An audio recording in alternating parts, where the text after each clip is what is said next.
Okay, and we're back. Thank you all to everyone who deigns to look at this this little session that we're doing. This is a continuation of a session that we finished a little over 3 weeks ago. It is in the deepest, darkest portions of the sewers of Ashcaleen. We have our noble heroes, perhaps. Maybe slightly sus heroes, as they are thrown together through a series of circumstances. We have Ivar the Banisher, Neska, and Jal Horden. They have just, at this point, vanquished a vampiric threat in a portion of the southeastern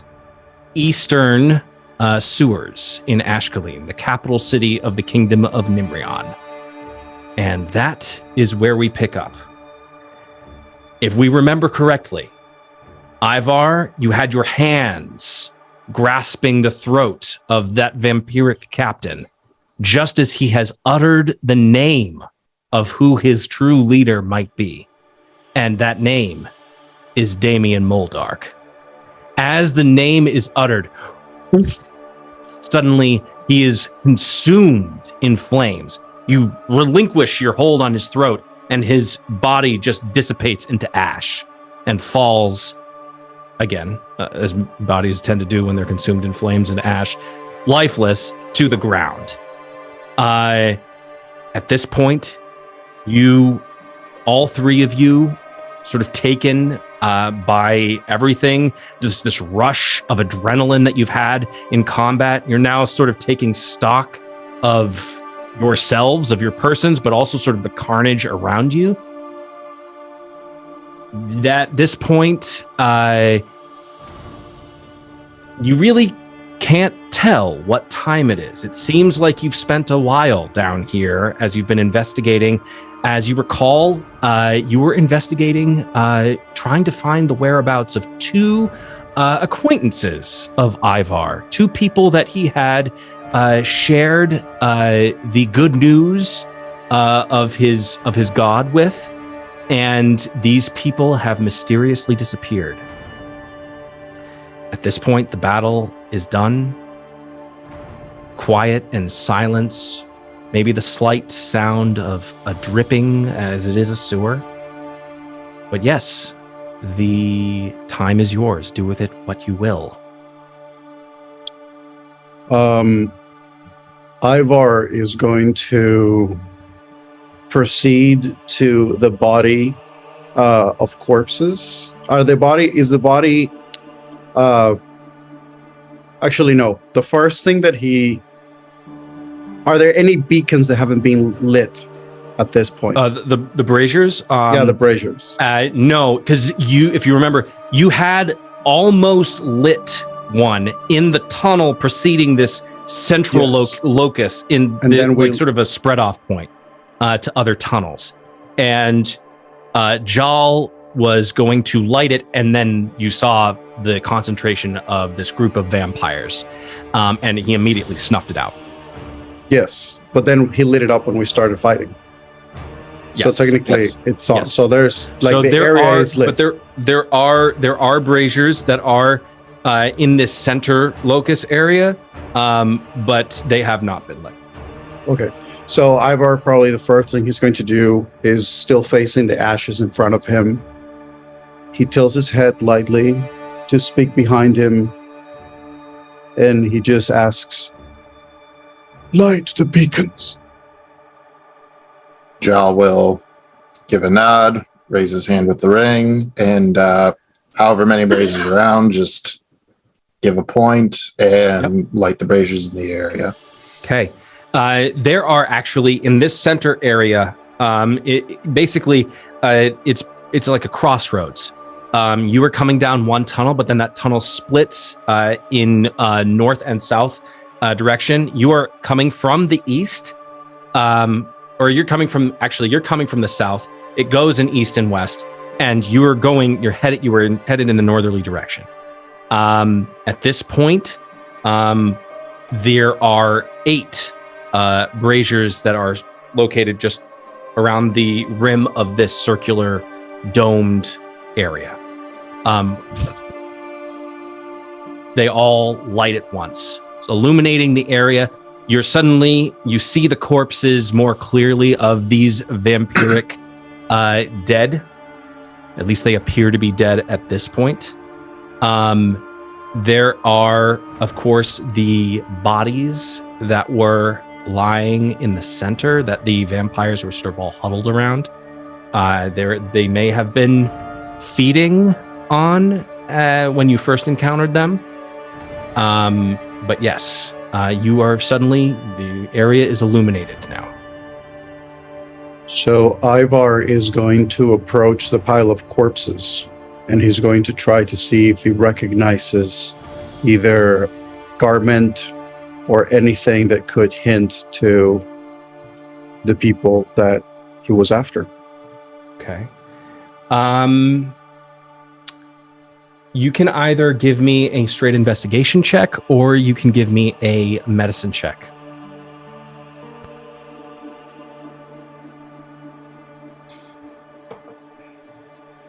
Okay. That is a 13. Okay. As you begin to sift through the remains that exist in the center of this room, in this awkward, very gross pile, you just feels like the bones and the sinews of these dead give way, as it seems like the process of decay is already taken hold, almost as if there's a necrotic force at work. At this point, you sift through, and based off of your cursory examination, there's really nothing per se that identifies a specific body. There is, however, a fragment of fabric that immediately triggers a memory of the woman that you had first encountered at the tavern. And it is a piece of, you recognize it immediately. It's a shoulder strap that held part of her dress. And it is hanging loosely on a body, and you're not but you can't tell that it's her necessarily.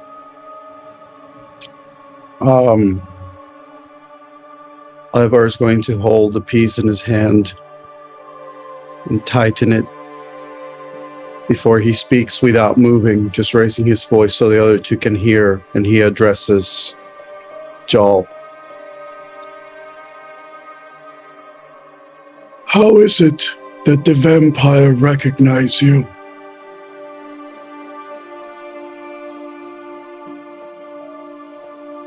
Jarl's gonna kind of look to the pile of ash that was once this person that he recognized as a Redguard captain, and given that Ivar is asking him directly about this, Jarl's going to walk right up to the ash pile, kind of kneel down, take a little pinch of it, and let it kind of fall through his hands. And as he does that, he's just going to go, well, before he was some undead abomination, I guess you'd say he was one of my bosses.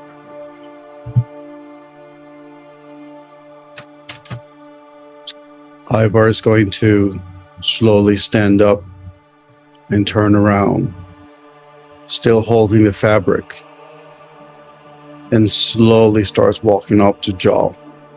Eye contact the whole time. Jarl will stand back up to meet his gaze. He will approach really closely until he stops in front of him. And you have not suspicion or any information about this depravity in the sewers? All that I knew is that the Red Guard were having, well, some of the more veteran Red Guards were having some extracurricular activities, going drinking in some bar, can't remember which one, wasn't my scene, if for lack of a better term, every time that they offered me. And I guess if I had gone, I'd have a little bit more information, although when the city started saying that the Red Guard were overthrowing the crown, kind of makes you want to not be wearing red plate mail, doesn't it? How blissful are the ignorant, and how easy you were able to undress from your responsibility. And then Ivar is just going to slap the fabric on his chest and turn around and walk to the pile again as he kneels and goes silent for a moment and just quietly starts mumbling a prayer. I will examine the fabric. I doubt that there's anything that I could glean from it more than what Ivar already has, but he'll kind of take it, kind of roll it up, and as he's putting it in his bag, he'll turn and see Neska, who, if I remember correctly, got real roughed up last time we were all together. That does bring us to Neska. Neska, while you did take at least the first round, you took some pretty serious blows. But in the combat that followed, you absolutely destroyed anything that even came within 5 feet of you. So at this point, we'll say that your cloak is bloodied from the gore and the viscera of everything that you have pummeled into the dirt. We'll say at this point, though, actually, I need Jal and I need Ivar to give me a perception check. Before I roll, my first roll of last session was a perception check, and it was a natural 1. And So I let's just see rolled how a it nat- goes. and I just rolled a natural 20. I just, oh my goodness. Well, not bad. 16 total. Okay. Ivar, as you turned and you've regarded Jal and you've said your piece to him, you then turn your gaze at Neska. And Neska, at this point, you are just like, you're coming out of this sort of adrenaline fueled, like, you're not like shivering or anything, but you've just had a neck and neck battle with undead. And these are beings that you have never had to fight before. And it's sort of this knowledge and this rush. You've temporarily lost your focus in trying to keep your appearance 100% hidden. And at a 24, Ivar, you see Neska really truly for the first time, as you see just the very slightest bit of an indentation around what you would consider to be her human-looking features. But for the very first time, you notice that something is off about the eyes. And you realize that there's something, you're not 100% certain, but it almost looks like a mask. Jal, we'll say with a 16, you notice just ever so slightly something about the way that Neska is breathing incredibly heavily right now. And it doesn't necessarily sound just like how a normal human would. There's a certain sibilant sound to the way that they are breathing.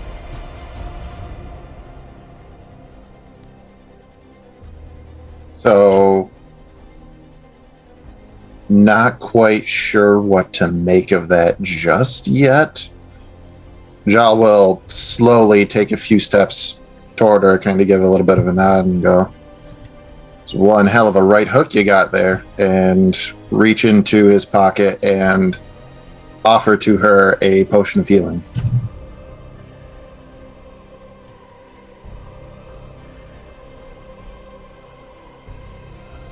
Yes.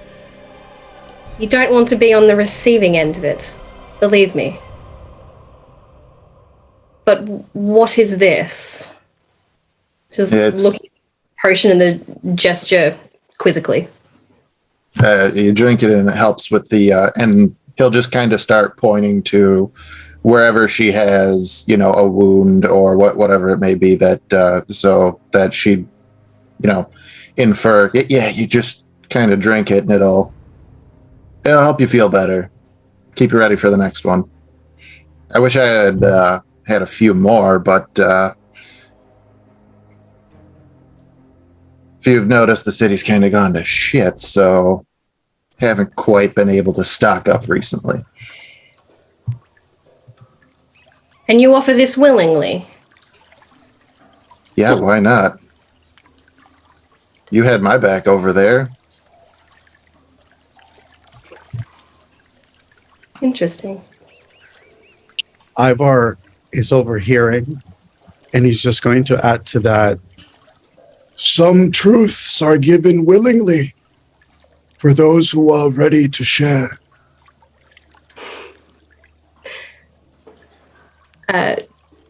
Neska will accept the potion and drink it with a nod of appreciation. How many hit points? What do they have to roll for that potion? 2d4 plus 2. 2d4 plus 2.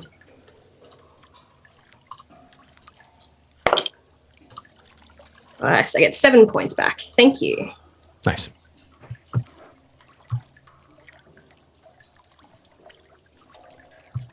If you wish to know something, you may ask me again. Ivar is going to not move. He's still just finishing his prayer. Then when he's done, he gets back up.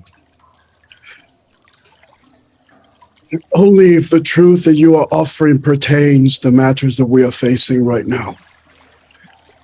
I know you're not, but I am willing to offer trust if you are willing to offer it in return.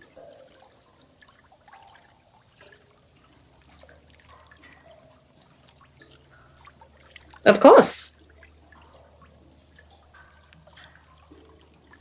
Ivar is going to turn around and look at her. And can I roll a percent? I want to try to roll just to see if I can sense whether or not she's being honest. Give me an insight check. And I'll say, for that. It's an 18. Are you, Neska, are you withholding? Or is this coming from a place of like genuine? She's genuine in her response, but the tone is sort of off, almost as though there's no emotion behind it.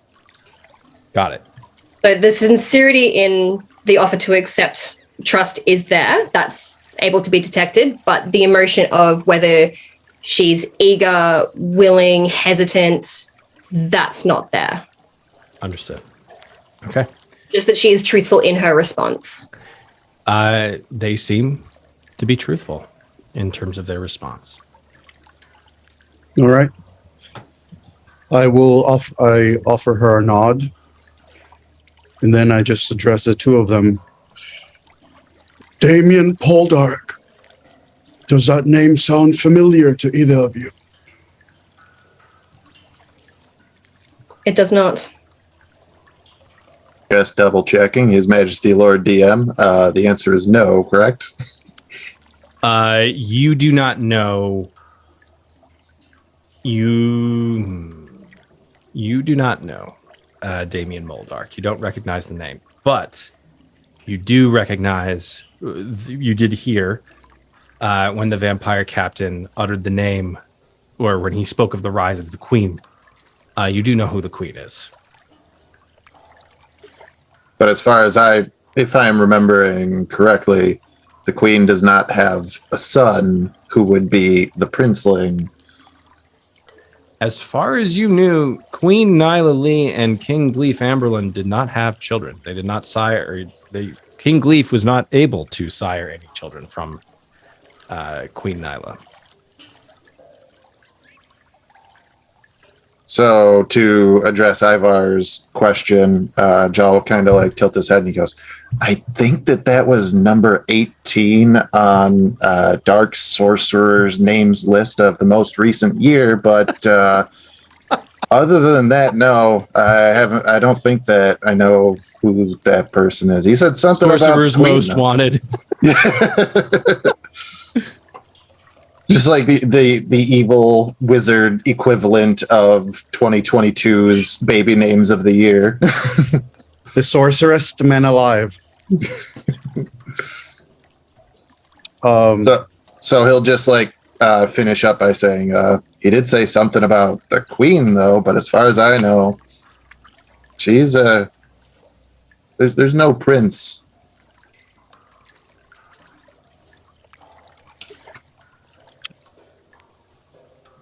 Trying to debate how much of this. All right. Can I roll? I guess I want to roll to see if Ivar's knowledge could lead him to come to a conclusion of the 2+2 of the concept of princeling, which is supposed to be this like powerful name, and queen that doesn't have a child. So the source of this child or the origin of this child could potentially be otherworldly, if you will. So I don't know if there's Give an me art. give me a straight history check.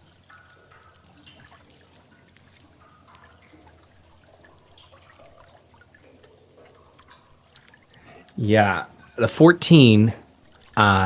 You're not certain. It all seems very confusing. You're dealing and processing a lot of different information. You are dealing with vampires in the sewer. You are dealing with a coup topside. You're dealing with the sudden revelation that Jal is a former Red Guard, possibly a deserter, maybe.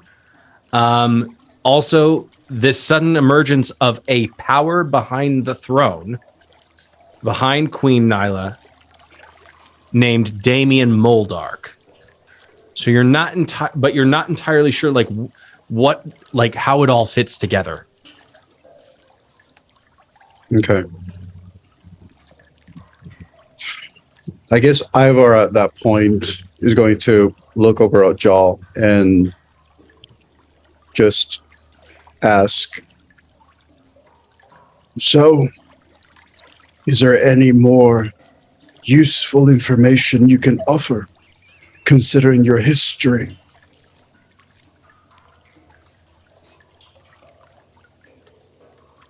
Really trying to think of session 0 and everything that was said and trying to figure out if any of it would be useful in this moment. Now wishing that I had recorded it. in terms of what you, Jal, know to be the case, in terms of what we talked about, you do know that there was something going on amongst the Red Guard something that you were not 100% party to, but something was changing within the Red Guard and with certain colleagues of yours. And you made actually a conscious choice not to go to, when you were invited, to go and swap shifts at Ilfang Prison. And you remember that other members who had swapped the shift at Ilfang Prison, which is on the North Docks, you remember that they came back changed and that they would only take night patrols. So would it be safe to say that this encounter that we just had, is knowledge of vampires a thing? Like, does Jal recognize them as being vampires, or does he just think they're crazy, like undead abominations of some kind? This is the first time that Jal has ever encountered vampires of any kind, undead of any kind. And so this encounter, at least it's some level, you are able to sort of put the pieces together. Like, this captain is a captain that you knew, and he called you out and called you out almost by name, and you recognized him. And so suddenly this emergence of, oh, well, maybe this is why everyone has been all of these Red Guard have been acting so strangely. Not all Red Guard, but definitely the majority of them have been acting differently. So with that, what was how many were the Red Guard? Because if you're saying a majority were different. So the Red Guard in total, in terms of the ones that were close to the Queen, and the ones who were also sent, who were sort of guarding the gates of the city, they numbered about 1,000 strong. Oof. So that's not even counting the Red Guard that were sent with King Gleef. King Gleef only left with maybe a detachment of Red Guard because he had his own. Because the Red Guard were basically they were a leftover from the Southern Kingdom. When the two kingdoms were joined, the North and South kingdoms were joined. The Southern Kingdom had the Red Guard, and so they were more loyal to Queen Nylalee. So with that, to try to give something in response to Mr. the Banisher, Jal will kind of think for a moment and say, from what I could remember, a good chunk of the guard were taking odd shifts, and seems to be that certain groups were kind of sticking together. Seems that they were mostly trying to take the night shift, and I mean, if this is what they were practicing, now that all kind of makes sense. Also, the fact that nifty little sword of yours seemed to do quite a bit to a few of them. So, as far as I can guess, we're looking at potentially, let's see, and he's going to kind of quickly count up like the 5 or so Red Guards that there were. Oh, we're looking at minimum 500 enemies, maybe more, perhaps. This night shift that you speak of, where? They were meeting at a tavern near Ilfang, up on the North Docks. You know, the prison. There's swapping shifts with some of the prison guards there. take the prisoners out, work the shipyards, bring them back, takes them out, work the farms, bring them back, rather than palace duty, which thankfully is boring. It's kind of why I like that shift. How many guards do you usually protect the prison at night? Would I have a guesstimate of that number? You would know to be about 50. Say probably about 50, if give or take a few. What day of the week is it? And he'll like try to think about it that way. We'll just stick with 50.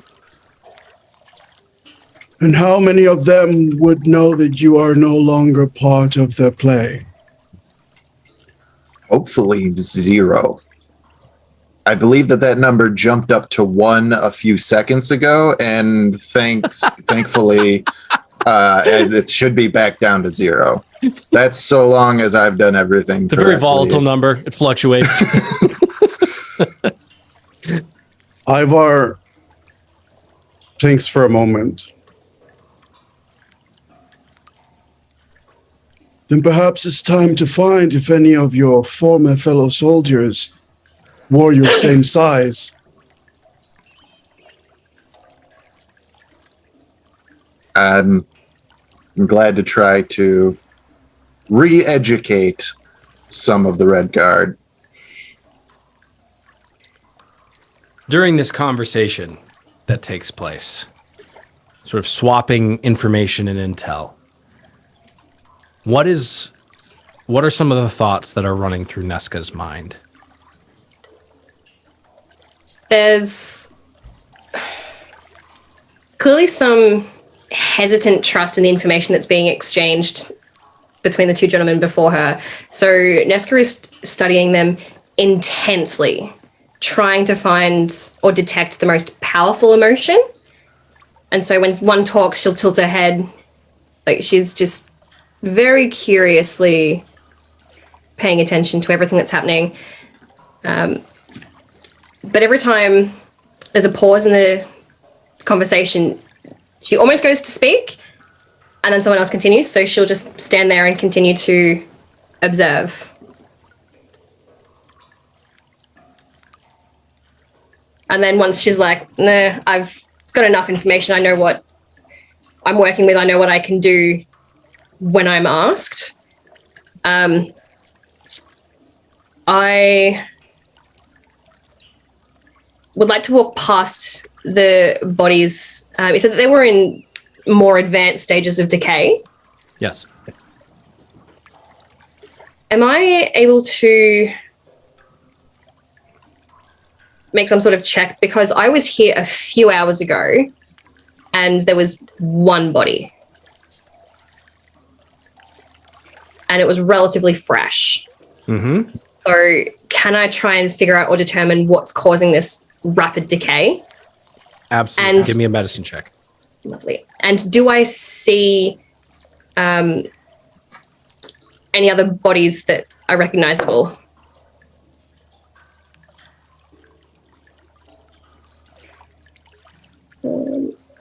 Medicine 26 with a natural 20.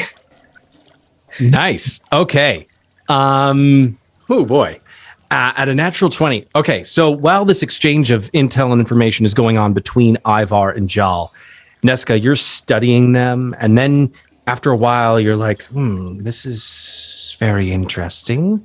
And then your eyes light upon the corpses in the center, and you begin to your very analytical mind begins to process every part of this pile. And you are starting to see, at least from what you can tell and sort of your calculations, there are at least 7 bodies here.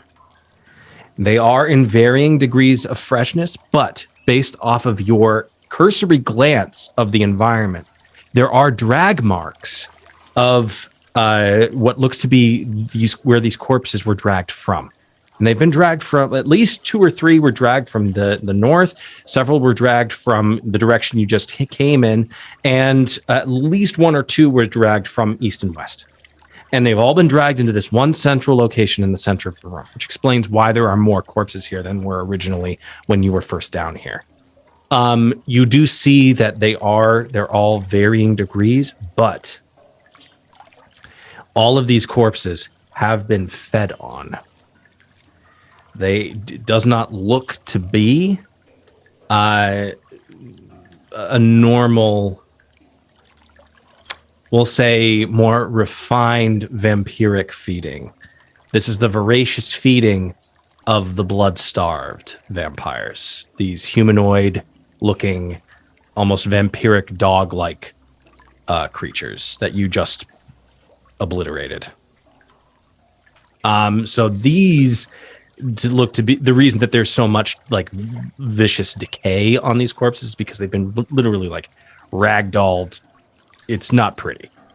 But it might be almost an acidic or a necrotic nature of the fangs of these things when they feed. It just sort of, it's almost like how some snakes will eat a thing whole and then just digest the whole thing inside the stomach. Like they use the stomach acids to actually digest it, make it easier to sort of like pull out the nutrients of whatever they eat. Or I think it's actually like a crocodile or alligator will do that as well. But that looks to be what it is. At a 26, that's a lot that you're sort of able to pull.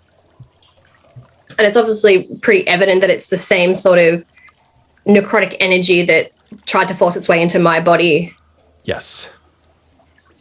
Beautiful. Of which you are now, there is no more signs that it is spread. If anything, through sheer force of will and through the help of the potion that you just drank, this necrotic ichor has sort of just expelled itself from your veins and has leaked out onto your arm and is just sort of dripping into the sewer water. Speaking of, this sewer water brought to you by whatever the name of this D&D Ambiance City Sewer track that I have found on YouTube. So, thank you, D&D Ambiance. All right. Ivar is going to address the two of them.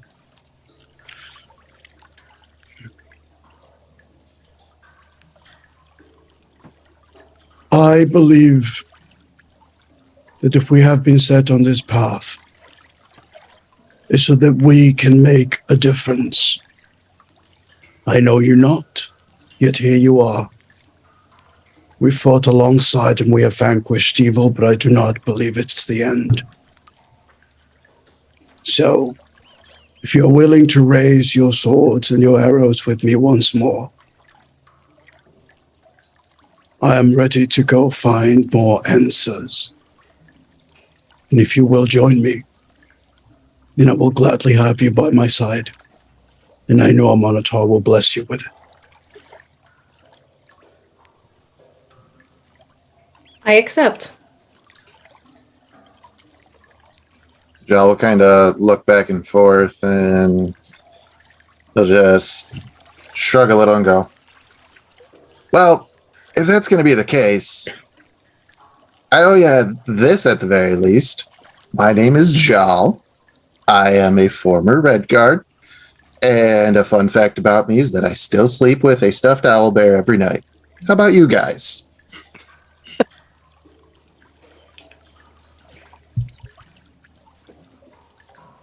What is the word? Adorable. That's what they all say about me.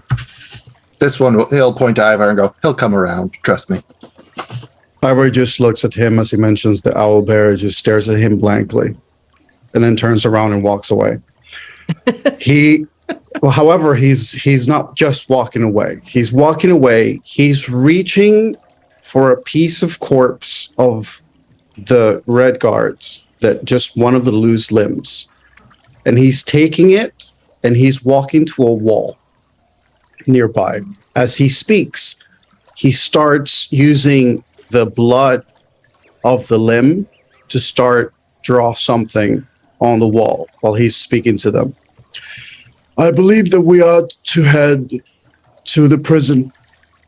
However, if 50 are the guards that are always there, we should be mindful and share those things that we can do which can help us understand one another and will potentially give us an opportunity to thrive and succeed on this quest.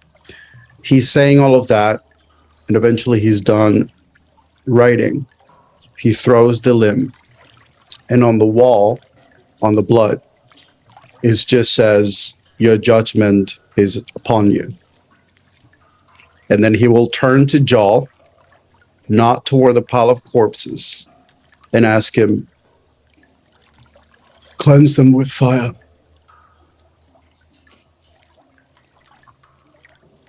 Will you allow me to use prestidigitation to ignite the corpses? For I have no fire spells that I could use readily that do But not you do cost have a spell access. slot. You have access to flame because of the braziers. So Also true. So yeah, I will. Do I have a torch?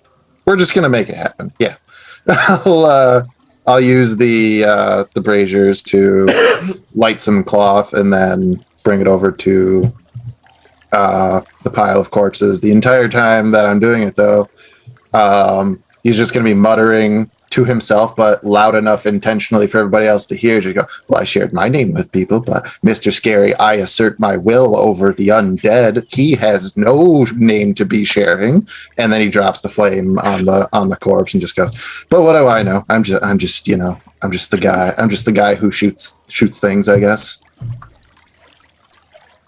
Ivar's going to hear that whole thing, staying completely unreadable as usual.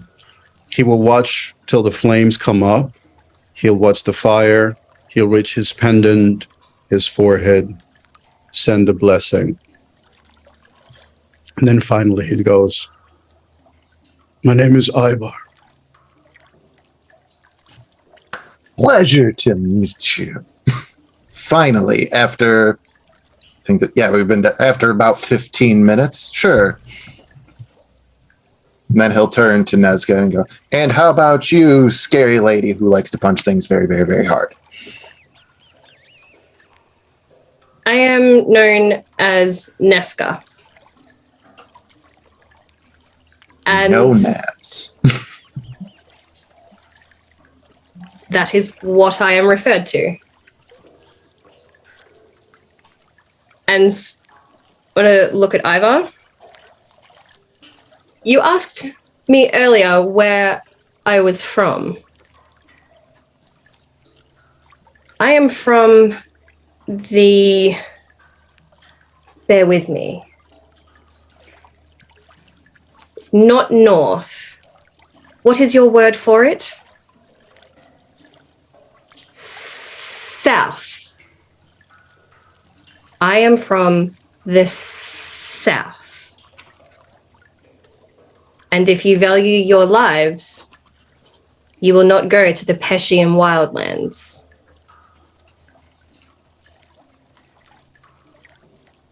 Is this enough for my 18 intelligence to put 2 and 2 together and make 17? meaning you have a -1. I do have a -1 to intelligence. Yes, it is enough.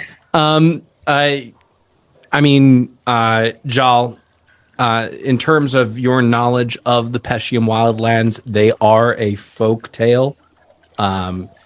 Don't go wandering too far south or you're ending up in the Peshian wildlands and you'll never be seen again, would be something that, a toothless crone might yell at you as a child. But yeah, the Peshian wildlands is very much a place of myth. You know where it's located, but you would never go there in a million years, mainly because people who go there never come back. And now that you've met Neska, you know why.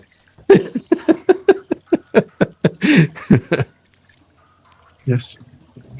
Bel's just gonna tilt his head and look at Neska quizzically until he's told to do something else. It's going to Ivar mirror is, you. Sorry. Go ahead. No. Go ahead. Neska's just going to mimic the motion for a moment, grow bored, and walk off. Like, just find something else to do. Giles' eyes just follows her, and as she kind of gets away, he just kind of, I don't think I'll ever really understand, but now I know. while all of that is happening, Ivar is starting to scan the bodies of the Red Guard to see if he can find a Red Guard outfit that is untouched enough to hand to Jal. Okay. Before you do that, we'll say, Jal, you are successful in lighting all of the vampiric corpses on fire. Which might actually hinder Ivar from doing the thing. We'll just say, hold on. Because Ivar, you want to find a corpse that you can remove that armor. Well, from the guards, like the pile that I asked was the pile of the corpses that is basically all the victims. I would assume the 7, 8 things. And then we have the guards that we've been confronting that I'm assuming are not part of the pile. They are not, no. Yes, so those would be the ones that he'd be. Okay, so yeah, I'm sorry. I thought I understood that you were trying to burn all the vampiric corpses. So I'll say, Ivar, give me a investigation check. I'll say you can do it with advantage. Oh, thank God. I was going to say I can help to grant that if I can figure out what he's doing. He is looking for armor that is not too heavily destroyed, I'm assuming. Yes. So I rolled an 18 on the second roll. Yes, you were sir. able to find 2 suits of armor that are definitely, there's some wear and tear. Obviously, they were just in the thick of a fight. But the one of the Red Guard who was shooting the longbow that was stabbed through by the captain's rapier and finished off, that actually, because of the rapier, it's not as badly damaged. And then there's one of the Red Guard that was fighting with Jal. That also is very lightly damaged. But still, you could still pull it off of the corpse and retrieve it. Good. So the Neska and Jal will probably see that Ivar is just starting to remove armor and clothing from a couple of the corpses. So he'll remove the first one, and as he removes it, he just tosses it to Jal. Jal, what do you do with that? I'll hold it in my hands and just kind of go, I have this, right? Yes, you do have your red plate with you. I'm not wearing red plate at all. I'm the only armor that you see me wearing is a green breastplate, which is made of magic. So, I just say, I have this, and you only see like a little messenger bag at his side. So, feel free to assume what you will, but he tells you, that I have this already, right? Standard issue. I do not know what deserters get to keep when they walk away from their duty. Usually whatever they're wearing when they walk away. Then I suppose you are fortunate. Then he'll just move to the second one. You retrieve both sets of armor. At this point, Jal, you're coming up behind and you're just lighting all of these corpses on fire. At this point, the interior of this sewer is very well lit, as there are multiple fires going at this point on the walls, but also on the pile of bodies that has now accumulated in this sewer. The stink and fumes from this flame, it is very pungent, but it is it's a sewer, so it all kind of mixes together. The smell of death, the smell of other things, all into this very disgusting odor. At this point, there is at least one or two of the corpses as they're lit on fire where there's like a slight, and then it's just their bodies are consumed by the flame. So you got to be kind of careful with vampires. So as the bodies lie burning, what now that you've gotten the armor, what do you choose to do? So, Ivar would look at them and just, are you ready to take me to the prison? By all means. I'm not the one undressing dead people. Are we sure this is a good idea right now? I can get more information if you allow me a little time. And how would you go about doing that? I have contacts. You asked for trust. For the first time in the whole time, you see a slight smirk on the corner of one side of Ivar's face. And he just gives a slight nod. Very well. What do you propose then? Leaving the sewers to begin with. We have all taken some damage. Let me reach out. Let us recover. And therefore, we can make a more, what is the word? Informed plan.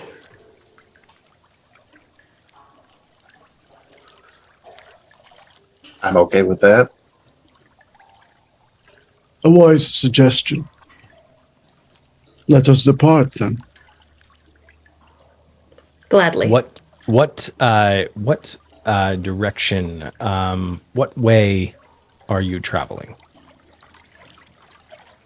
I don't want to go back the way we came because we'd been down here for like an hour. There's another exit, like closer, that I took when I first found the body, wasn't there? Like we entered the sewers back at another. So you entered the sewers. Suburb. You entered the sewers exactly how you were in the sewers the first time. So you entered the sewers. You saw that one body. You left in a hurry, and then you brought them back. You brought Ivar and Jal back to the place where you first entered. And so, yeah, you were coming through in that direction. Yeah, so is the place that I ran out of the same way that I came in? I'm not aware of any other. Okay. Yeah. Now that the interior is lightly lit for the moment, can I see if there are any more access tunnels or ladders or any indication that might hint at an exit? Give me a perception check. I can do that. Where is my... Oh, not great. 15? Okay.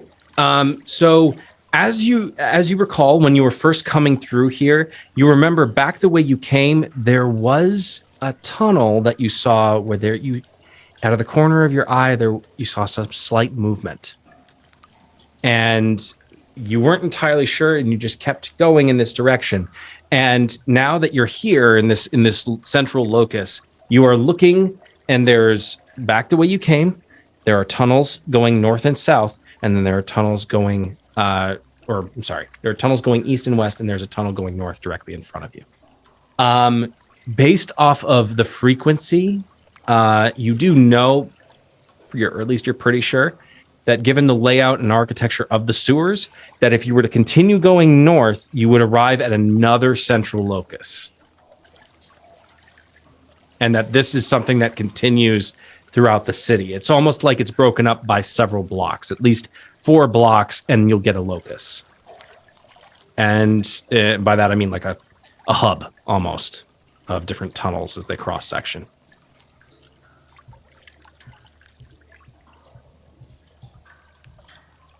And they would be all very similar to where we are now, and there's nothing here. So you know that as you continue north and slightly east, you know that you're headed towards the river. I'm pretty, like, if you if you go onto the map, which is pinned in the Discord, you can see what, or at least I thought it was pinned in the Discord. Maybe it's not. It is not. I think at least for me, you sent it. Yeah, I sent it to you. That's right. Yeah. Here, I got it here. I'll just send it again.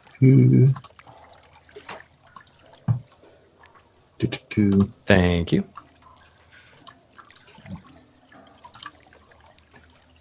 There it is.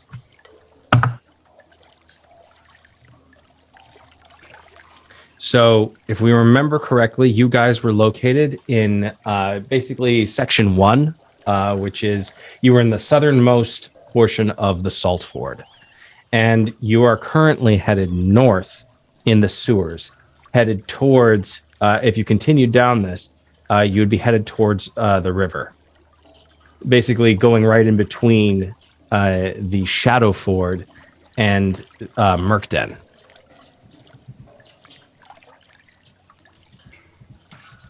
That is the river. Okay. So if we were to continue down river, technically speaking, that brings us closer to the prison too, correct?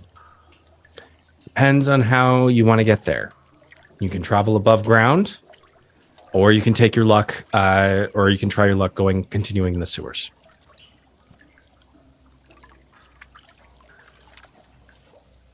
Perhaps we should return to the surface.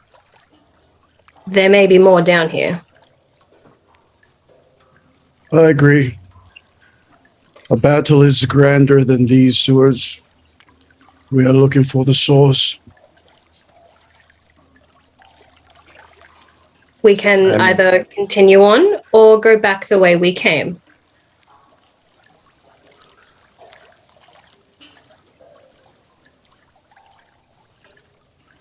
If we wanted to, just because I know that there is definitely going to be other red guards, whether we're in the sewers or up top, we now are 3 people, and we now are in possession of 3 sets of red guard plate mail. I mean, I don't quite know if any of them are Neska size or if it's really how well Ivar looks in red, but at the very least, you know, we Ivar might looks get so past. good in red. He would slay it. We might be able to just grift our way past some of the guards, perhaps.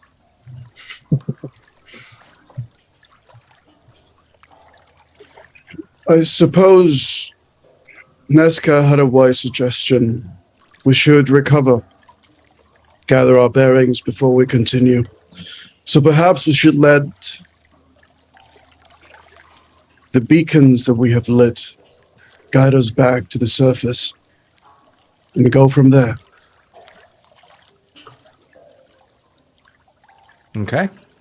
Am I right with that? Is the course of action? All right. Yep. All right. As you...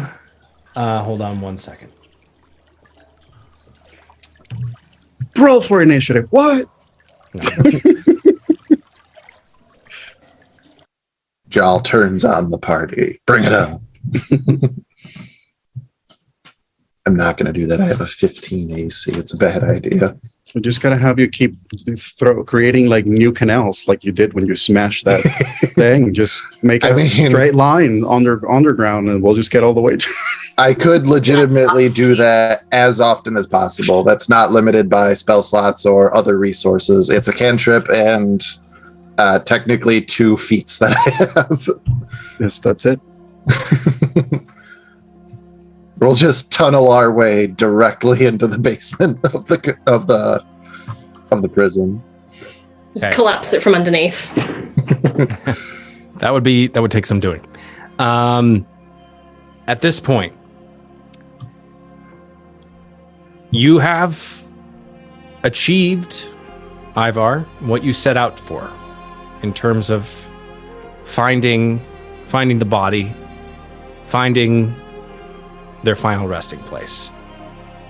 And it's with not a small degree of somberness that you turn your back on the smoldering pile of corpses in the sewer and the smells just filling the air around you. And you all begin to turn and head back the way you came, back up to the top. It does take you some time making your way back through, not because it's not well illuminated, but just because you've been down here a while, and it took a while to get through to where you are. But you eventually find your way back to the main entry point, and the ladder that is, if you remember, just slightly obscured. Obscured enough that people might think they have to jump into the sewer, but you don't, because there is actually a ladder there. You do begin the climb 30 feet up to the surface. And it is at this point, as you enter or return to the surface of Ashcaleen in the city streets, there is that stillness and quiet. Jal, you know this. This is not, it's a city, but yet there is an odd stillness in the air that exists.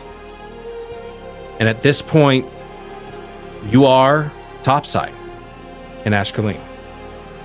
At this point, the moon has moved almost 3/4 of its way across the sky. Whereas when you first entered the sewers, it was approaching sort of its zenith. But at this point, it has moved its 3/4 journey, and it's just beginning to set, making it even more dark. At this point, you see one individual going around and lighting the lanterns in the city. Seems to be fairly innocuous, just gentleman doing his job, just lighting the candles. At this point, now that you are topside, what path, what course of action are you taking? Besides putting a new background up, because that's dope. I have to. I mean, Victor started it. Don't look at me. Just in case other people want to match, it's in the Discord.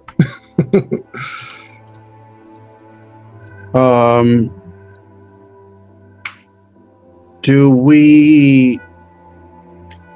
I mean, is there anything about how do we go about taking either a rest or recovery? Like, would there be a particular location or thing that we would need to do? Ivar would know. You've only been staying in one location, and that was the inn that you were at earlier this evening. Yes. It's where where you first encountered Jal and Neska. That had been the only place where you really felt sort of a sense of comfort of home. But that is really the only place, because as a religious man, you haven't been going out to all of the taverns and, hanging out with everybody. You've just been in the Starriness district, building your shrine, or at this place where you would get your night's sleep. Okay.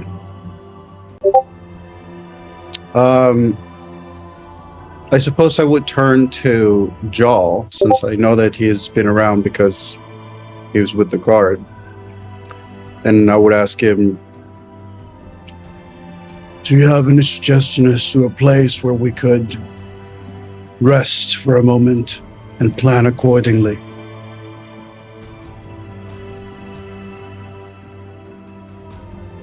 Could I think of anywhere that's potentially better than the Sleepy Nook? Or considering that we're carrying like garments of the Red Guard, just walking in the inn like, hi, how's it going? yeah, I'd say we could put them. I only have my messenger bag. Most of my stuff is on the horse that I bought, which is probably at the Sleepy Nook. At this point, Jal, there are so many places that you could go, but you are not certain that any one of them would give you a feeling of security, knowing that there are all of your brethren out in the streets right now, holding guard over the city. And so right now, the city is not really where you want it to be. I wish that I was level 10. This wouldn't be an issue. While they're discussing that, and Ivar makes a very good point of carrying around armor, Neska's just going to take her cloak off, which would reveal her red monk top and baggy black pants that look like a skirt if she's standing still, but then obviously they've seen her move their pants. Awesome. And she's going to lay the cloak down and just motion to put the armor like on the cloak and then pick it up like a rucksack. Absolutely. By all means. All right. So you're putting the armor pieces in the rucksack, or in the cloak now a sack, and you're just sort of like hauling it on your back. I don't know if I would be strong enough to carry it or big enough, but that is the idea. I would take it. Okay. All right. At this point, you're headed towards the Sleeping Nook then? Okay. It takes you the same amount of time that it took you to get to where you were. It takes you about 15 minutes. You're moving very briskly through the streets. Are any of you being stealthy about your movement, or are you just trying to get there as quickly as possible? No, I would be, and I may have offered to go ahead a little bit and sort of scout out, and then say like, no, wait, and then yes, come, no red guards. Okay. So we'll say Jal and Ivar, you're moving at your own pace. Neska, you give me a stealth check. We'll say you're moving ahead. We'll say you're giving yourself about maybe 100 feet of movement ahead of them. For the sake of stealthiness, I will toggle off my mage armor and I will put my hood up so that hopefully I'm not recognized and I don't stand out much. Ivar is just hauling the thing on his back, just walking with his armor very calmly, like nothing to see here other than a tank walking down the street. I did not roll great, but I have an excellent modifier for a 12. You got a 12? Yeah. Okay. As you begin to move through the city streets, you're moving ahead of Ivar and Jal. And as you move, you begin to come to some intersections that you are familiar with from your time when you were at the Sleeping Nook. At this point, as you're moving,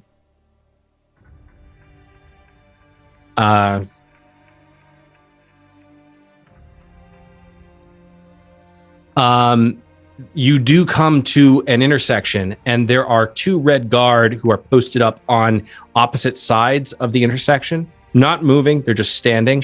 As you begin to move stealthily, so it seems to you, you suddenly, one of the red guard looks in your direction and says, "Oi, who goes there? Hold up. Hey, Olaf, you saw that?" And Olaf looks in your direction as the other guard is indicated.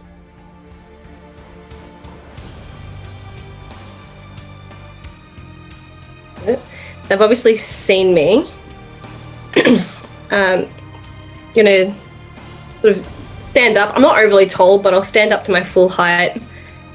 Just saunter my way over to them. Excuse me. I'm a little lost. Can you please help me? Olaf, yes, Benedict. What is it? Yeah, she just appears to be lost. It's no big deal, mate. I know, but she can't be. It's a girl. She can't be just running around at all times of night. Where do you live, miss? I'm staying at the Sleepy Nook. Okay. If you head down this direction, He points like a couple blocks north. you'll no doubt you'll make your way. It's on the right hand side of the street, and you'll see just a sign with like a baby's bassinet, just sort of swinging right there. You just get there safe, okay? You don't need someone to accompany you in that direction. Oh, don't you worry about her, mate. She looks like she can handle herself. Oh, I didn't mean nothing by it. It's okay. Good evening, miss. You have a pleasant rest of your evening. Please get home safe. Thank you so much. And I'm going to feign looking for a coin pouch. No payment necessary. No, you just get home safe. That's payment enough. Olaf and I were just doing our jobs. Yeah, that's right. Me and Benedict, we just patrolling the city streets. Please, though, keep an eye out for anything suspicious, I will. And if I see anything, I'll report it. But I seem to have dropped my pouch. Thank you for the directions. Night. And Night. they sort of they do a tiny little nod to you, and then they both take up their opposite posts as they return to their night patrol. You are able to now move through this intersection unhindered. Are Jal and Ivar still following? So they're still in that intersection, right? Yes. Yeah. Okay. I sort of imagined, since she was going ahead, that as we were getting to the intersection, we heard and saw her like turn to this like unseen part of the intersection where the guards were, and as they started speaking, I just basically like paused and got to the wall as I listened to the whole thing, just to see how the whole situation is going. Yeah, Jal would mimic.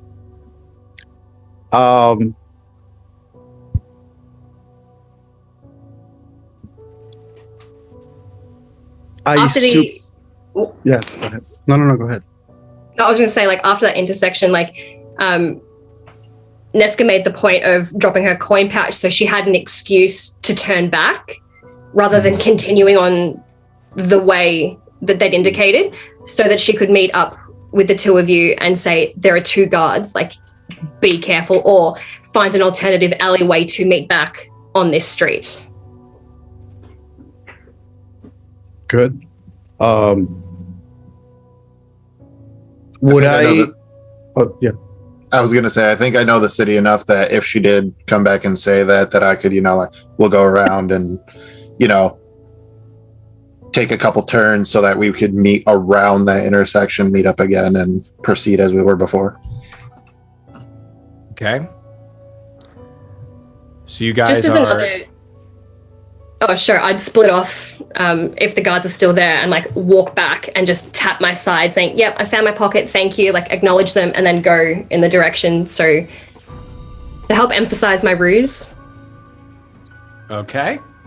So you're going back to look for your coin purse at this point. So, and then you're coming back into the intersection to distract the guards, saying that you found your coin purse while they try to make their way across the intersection. No, we're going around. We're going You're around the going intersection. around. Yeah. Going So around the I'm continuing the ruse. So I use the coin purse as an excuse to turn back. Understood. And then to keep it up, I've come forward again to like just to acknowledge, yes, I've listened to your directions. I'm here. I'm going this way now. Thank you. Got it. All right. In the meantime, Ivar and Jal, I'll say you can actually do it with advantage, but give me a perception check, Jal, just because you're moving in the dead of night, but you are familiar with the city. 18 total. Okay. Yeah. 23. You're able to move through the streets, going around the intersection. You're able to move through some alleyways and cut through some really dirty, disgusting alleyways, but you are able to make it around that intersection. Neska, you are successful. There's share some brief words with Benedict and Olaf, and they bid you good night. And you eventually, all of you are able to make it to the sleeping nook. At this point in the evening, is very late. It's actually technically into the morning hours. There is a single candle lit in the window, but it looks like the rest of the inn is completely silent.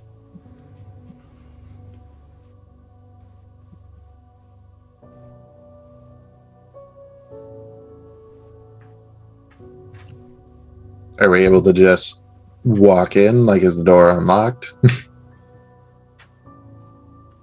I don't know. I will check if the door is unlocked.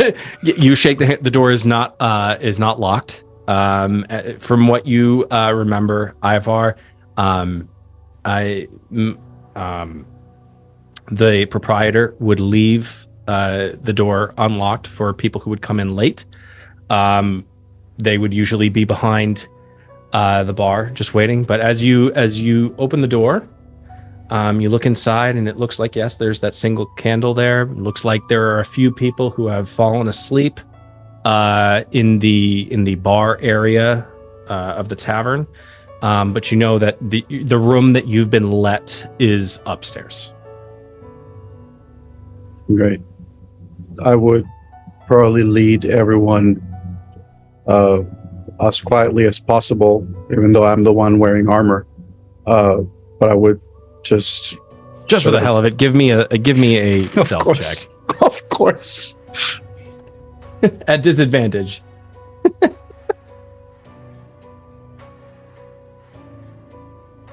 Wow. That was an 18 turned to an 8. Not only are you making your way through, also clad in complete plate mail, but you are also lugging the plate mail of the Red Guard that were in the cloak turned sack now.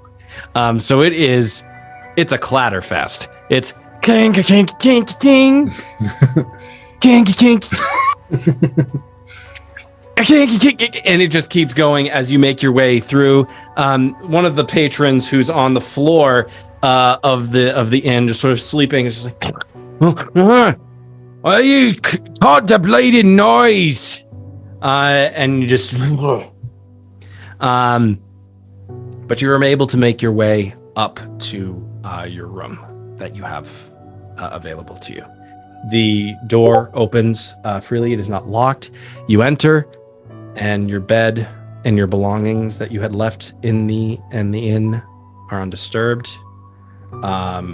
There is, of course, the single candle at your bedside table that is completely almost burned down to its like last wick.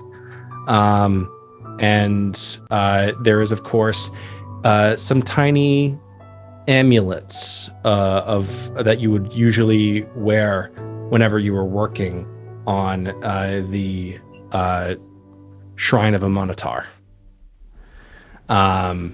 And so at this point, you are in the inn, in the room belonging to Ivar.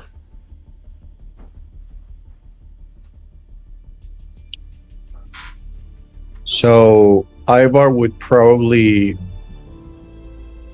drop the armor from his shoulder somewhat delicately. I mean, the man is somewhat mindful. My lord. What am I, a barbarian? Ka-ching. Just slow drop right before it touches the ground. Boom. Yes. He would do that, and he would probably start removing whatever armor or whatever parts of his outfit he would need to in order to change into the red guard's outfit. Mm-hmm. But before he does that, he takes a moment where he just kneels on the floor and touches his amulet. Well, before anything, are we counting this moment here as like a short rest, long rest? Is this How like long a are moment you staying in this room? I don't know. I would honestly be fine with a short rest. I haven't used spells or anything. What is Neska's thoughts on this? I would like a long rest, and that would also give my social network time to get back to me as well. That's a good point. Okay. So if that is the case,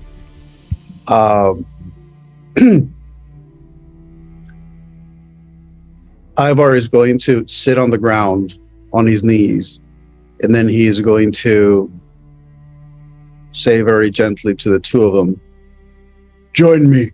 And he will just gesture to both his sides for the two of them to join him. As he waits for them, he starts reciting,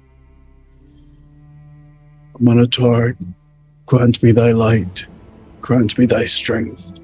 Let your sunshine shine above me. Give me the might so that I walk another day." And he'll start activating his lay on hands ability, which is a pool of healing power that can restore some healing. I have up to 40 HP. Usually do it here. I will take 2 of those and be at full health.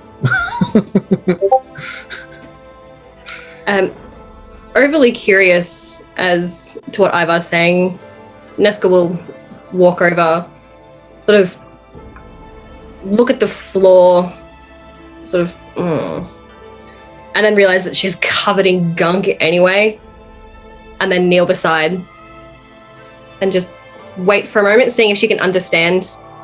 Oh, no, she wouldn't know what Ivar's doing. And then recite her own in... What languages does Ivar know? Oh. He knows Undercommon and Common.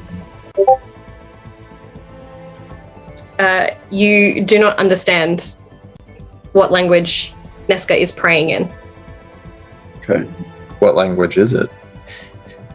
It's Abyssal. Oh, I don't have that. She has spoken Abyssal in front of you both before.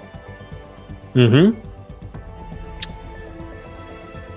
not to deny the a blessing from a deity. Jal is not a pious man, but he will kneel with Ivar, obviously.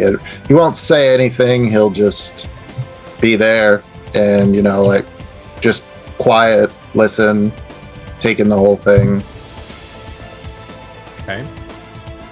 Are you all going to be sleeping during this period? Neska would like to sleep for a little bit, but before she settles down, she would communicate or send some sort of message to her network. Okay. So in terms of a long rest, that is usually an 8-hour period, 6 to 8 hour period. Are you taking 6 to 8 hours, or are you doing a short rest, in which case you can roll your dice pool and see how many hit points you get back? I don't get key points back with short rest. Oh, you did. Do I? Key points. Key points, key points, key points, key points. Who's going to be the fastest? Key points, key points, key points. Yeah, you do. Nice features. You get them back with a short rest. Okay, well then it doesn't matter. Never mind the lay on hands then. Oh no, like she's set there to accept. No, I know, but I think it needs to be a long rest for the lay of hands. As far as Lay on hands is an action, so you Yeah, can do that at yeah, any point in time. Yeah, you could do it at any point. Yeah. So you would can only actually do it be once per long rest. Yeah, right. yeah, action. I got it. You now. get them back. You get them back after a long rest. Gotcha. So yes. So at this point, what would happen would be that he would reach to hold the hand of each one, or like basically offer his hands as the energy flows. And if they were to take it, then there would be energy that they would feel flowing from Ivar into them, that it's healing energy. Mhm. However, just to spice things up a bit, while the energy is healing, there is something discomforting. There's something disjointed about it. That's all I want to say. Like, you can feel the energy; it is healing you, but there's something. It's like an aftertaste, if you will. How much healing do you have? I have 40 HP that I can distribute. Who would bring me up to max, leaving 38 for Neska. That's great. I honestly wouldn't complain if I didn't even get those two. That's fine by me. Well, how many we're taking a short rest, right? Yes. So, yeah, I will. Matter, You could just give those all to Neska, and I will roll a hit die. I need 18. I'll take 18 of those points. And to add my own spice, Neska's kneeling beside you, hesitantly, a little bit confused as to what's going on, sort of uncomfortable being on the ground. As she places her hand gently on top of yours, her skin is cold.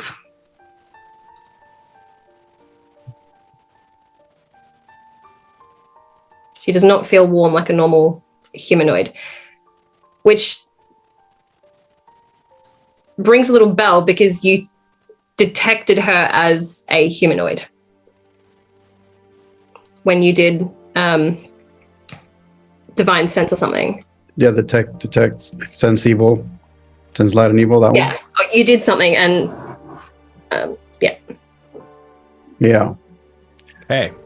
So there we go.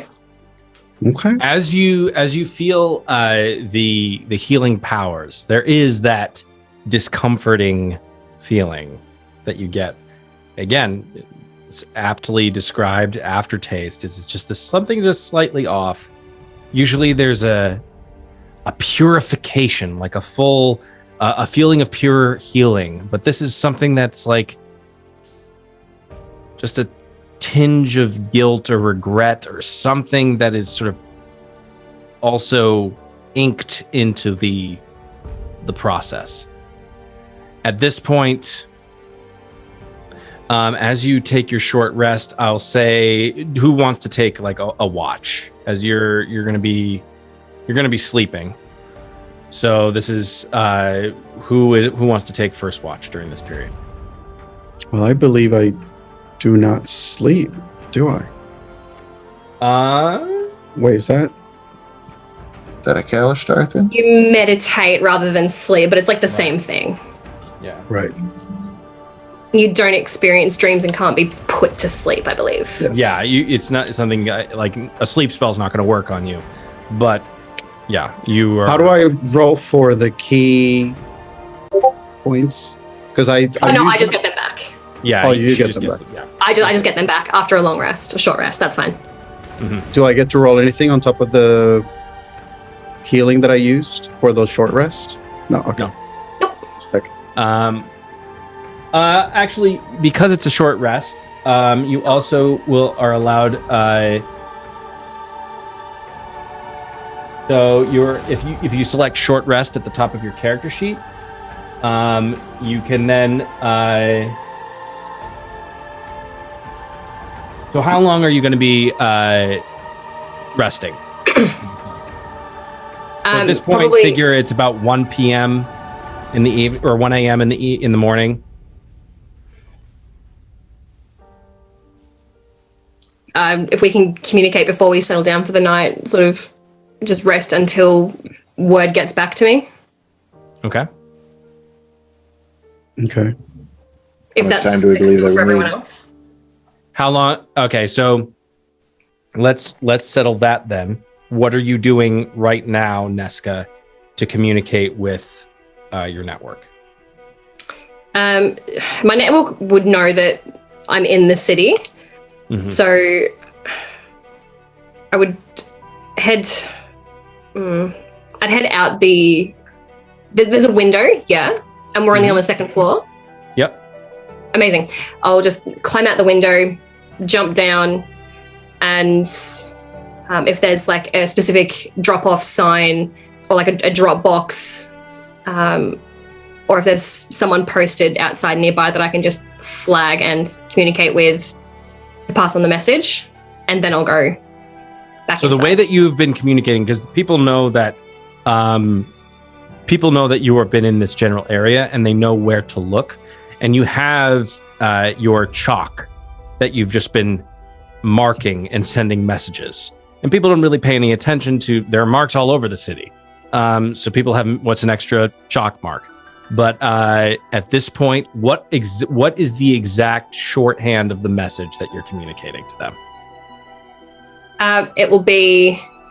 This will be in the form of a question. You are allowed one question, and it has to be. We'll say it has to be a yes or no. Okay.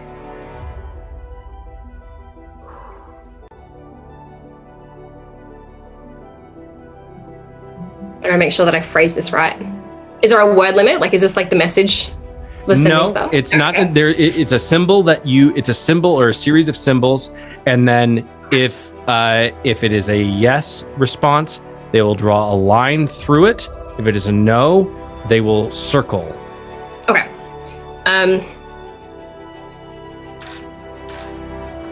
3 people infiltrate prison.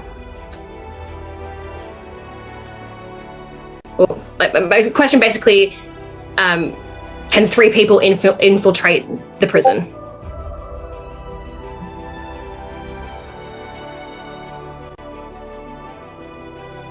Okay. And then another symbol, if I could, map of the prison.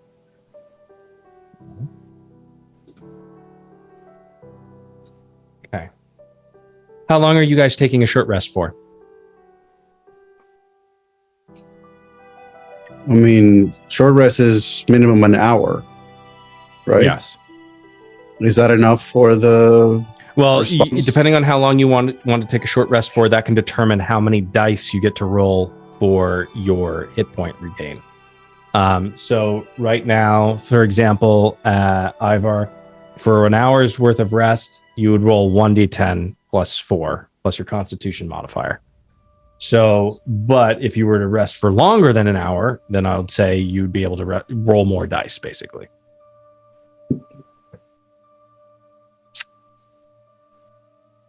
I mean, I basically have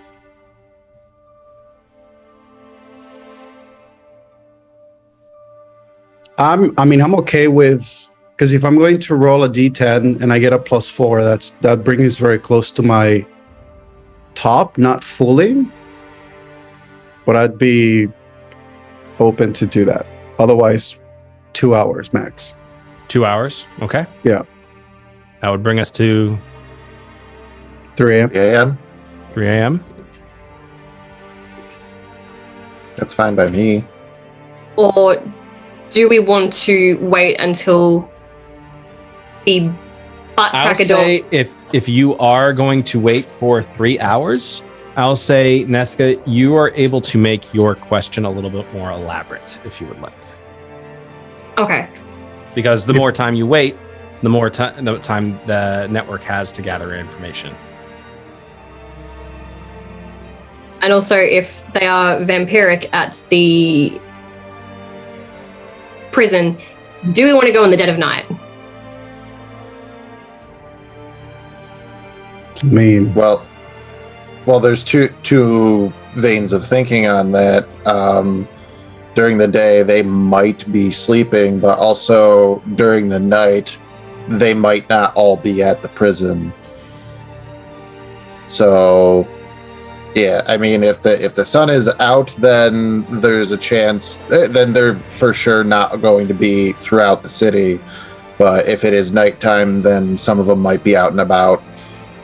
I mean, let's be honest, probably killing more of Ivar's friends. But I mean, it's, Ivar has which way do we want to play it?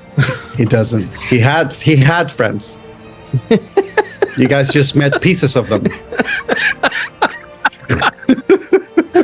Oh, savage. I would also say that if we were to go during daytime and we were to find Red Guard that may not be aware of the situation, we may not be able to inquire as deeply as if we were to try to engage with, That's fair. those who may be involved. Because at the end of the day, the night shift is the one that we've heard has been doing stuff. Okay.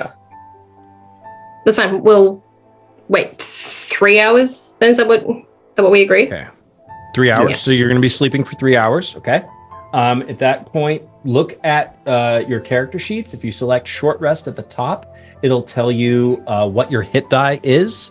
And then I will allow you to roll 3 of that hit die and then add your Constitution modifier, and you will regain that number of hit points. So I believe some of you will be back up to full health. I only rolled 1 and I will be at full health. Great. Okay.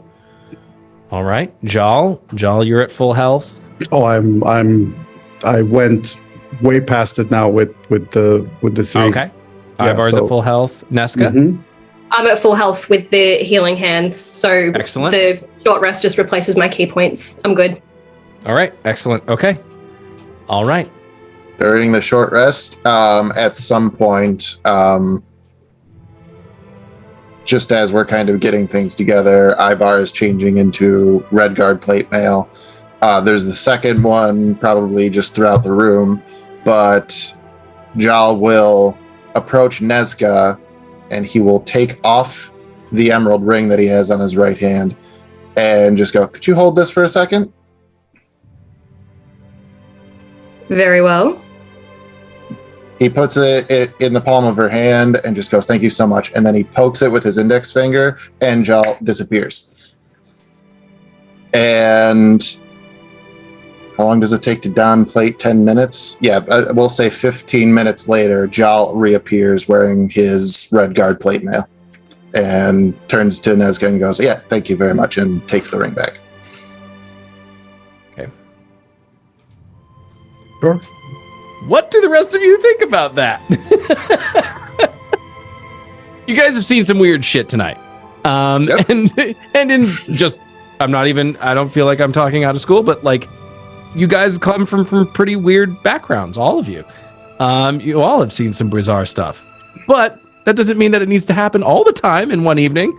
So what do you all think when you suddenly see Jal disappear and then 15 minutes later reappear back in the room? Handy trick.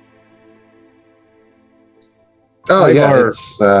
I just went in here for a second. It's very comfy in there. I probably could have stayed for longer, but I just needed to get my armor. So, Are you And you suggesting? came back. You go. Are you suggesting that you went into the ring? yeah.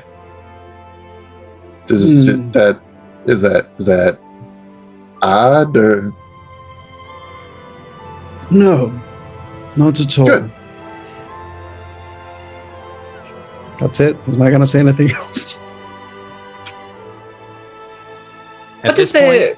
Oh, go ahead. No, continue. No, it's all good. At this point, Neska, you retreat out to the outdoors to where the message or the symbols that you etched.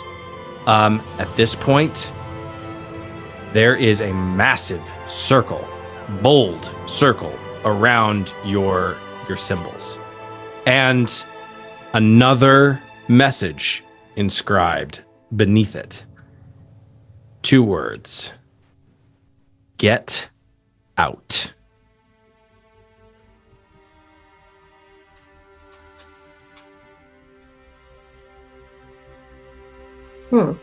What do you do? Sort of rub my hand against the symbols and try and smudge them as an indicator that I've seen and read it, and just try and blur a little bit. Yep. And then I'll put my own strike through it. Try and communicate acknowledged. Yep. And then I'll go back to the room.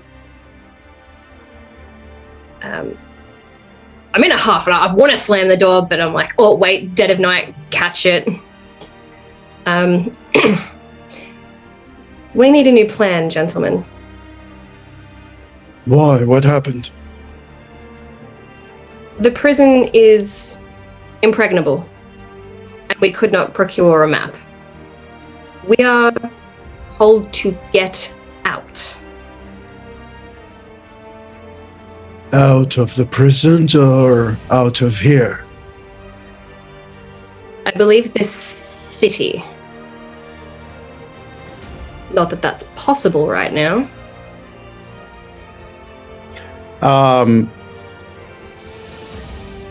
I want to cast Detect Evil and Good.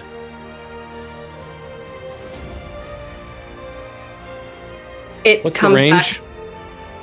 Was that What's the range? 30 feet? 30 feet in every direction. Okay. Yes.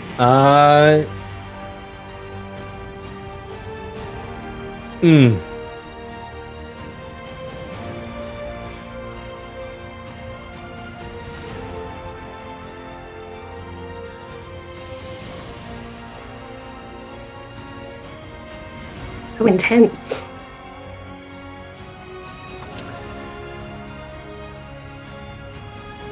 Ivar. As you hear Neska's words and the information that she relays to the both of you regarding whatever network she belongs to, whatever intelligence organization she's a part of, they have returned information that you were not expecting. And this is an emphatic message that whatever your presence is in Ashcaleen, you need to get out now. Because something, whatever, it is not safe within the city.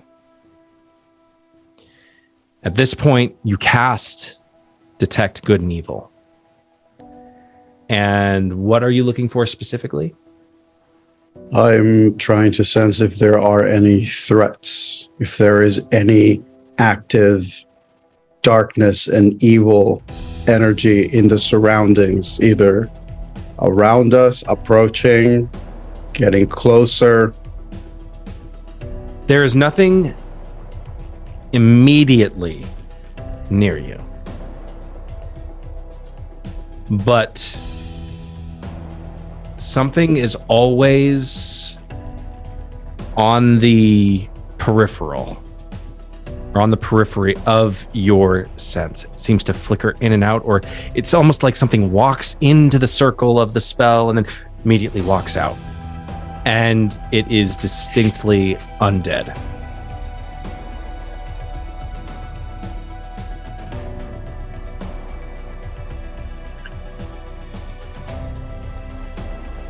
Is there a way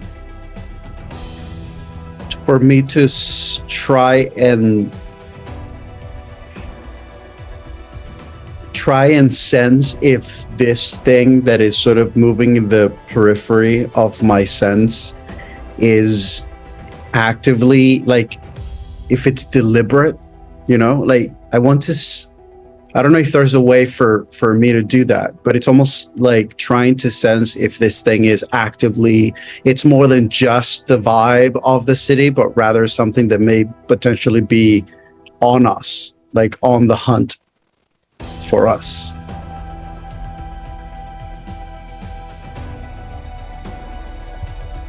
Give me a history check.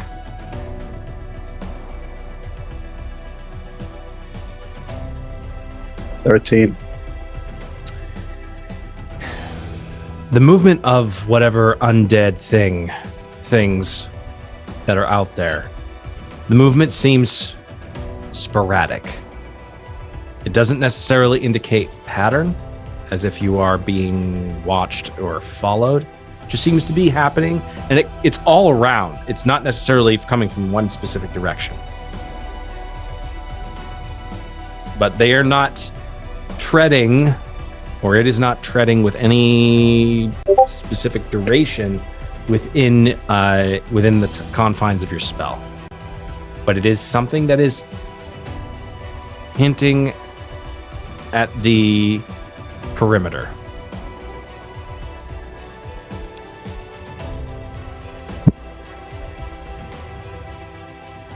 Ivar his eyes sort of go a little distant as he is just trying to sense the spell. Something is a brewing. And whatever we are going to do, I'm afraid we need to do it now. He will look at Jaw. Is there any pathway you think we could take to find ourselves out of the city?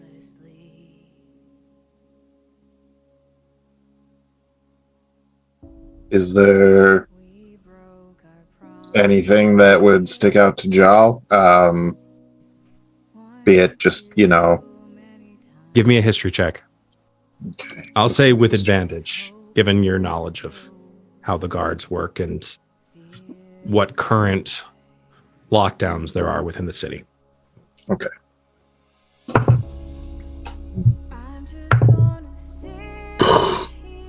Did not roll well, even with advantage. It's a total of 7. 7? Yeah. Okay. Right now, any of the streets and exits through the city walls, you're just running a blank. You just can't, through the tumult of everything that has happened in the evening, your decision to depart and leave behind your life, and you're taking up with these 2 individuals. A lot of things have happened. Your knowledge of what could have occurred and what entrances and exits to the city might be safe or unsafe, very unsure right now. That's not to say that there isn't a way. You haven't tested the ports at all. You haven't tested Merkden, and you haven't tested the North Docks. There could be a way out of the city by sea, but in terms of getting out by land, you really have no idea.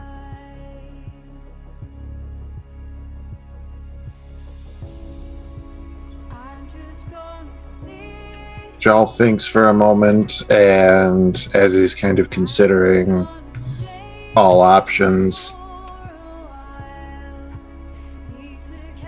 he'll turn back to Ivar and go, probably any conventional means, just the gates in the wall, or the roads that would be leading out of here, the normal trade routes and caravans, they would be locked up tight. I mean, a coup just occurred. Everybody's on high alert. I mean, there might be a way onto a ship at the docks. And in all honesty, if we were going to check the docks, we're right by Elfang Prison at that point. We could make our own assumption about how to get in there. And as he kind of says that, he's remembering like the moments where the other guards were trying to get him to come to Elfang Prison, and there was a tavern or an inn or something that they would frequent for drinks. Which, like, would he recall the name?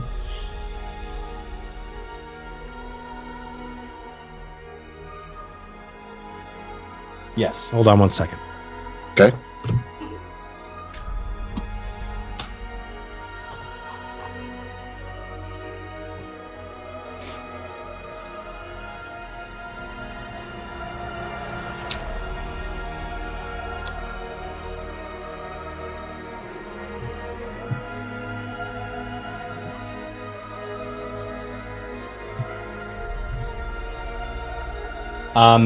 The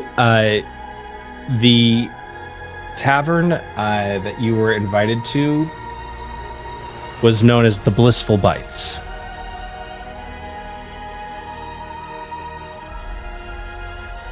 All of a sudden, that sinks in. So,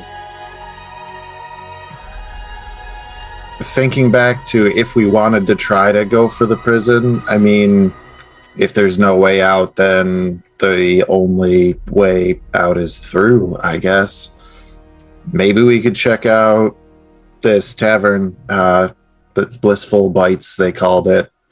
I mean, and he'll kind of gesture to Neska and kind of go, I don't quite know your contacts, but if they're looking at things that are more so in the shadowy places of the world, I don't think that a tavern overrun with Redguard would be something that they're inspecting too closely. So maybe there's something that the Redguard know that others don't know that would be in the I don't know, maybe a secret entrance or something, a way to get back and forth.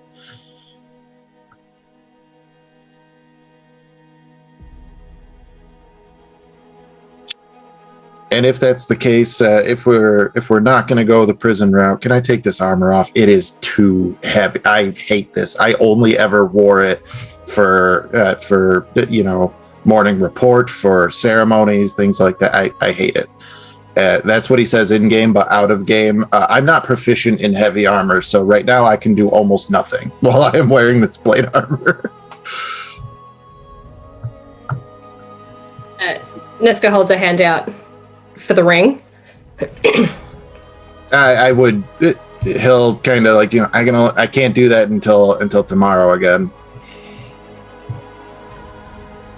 It's one of those things, just once a day with he's 100% making this up as he tries to explain it to you why this should just be common knowledge, but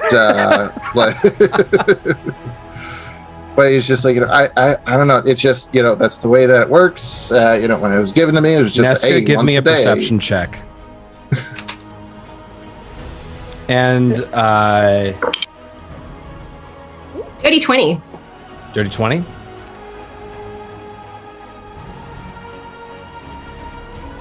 At this point, you hear the faintest of footsteps, almost as if there's a dragging to them. And you hear them outside the window.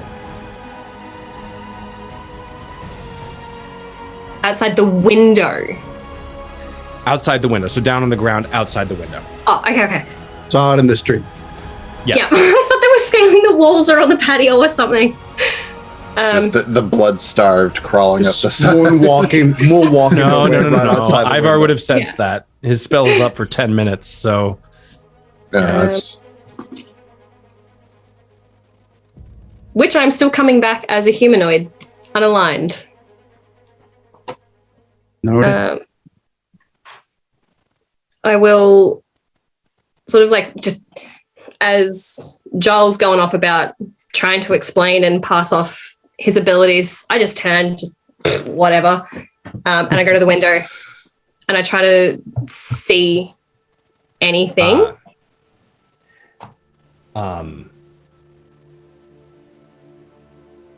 The sight that greets your eyes chills you. Oh no.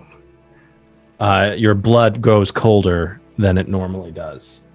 As you see down on the ground, kneeling, clutching at their throat, is Yoshu, who is one of your informants, one of your close circle, part of your network. And he has his hand on the wall. And he's like gagging and choking on his own blood. Do I have time to jump out the window again and use healing hands? Can I get to him before he dies? Go ahead and give me an athletics check. You're jumping down. You are monk. You have all of the speed.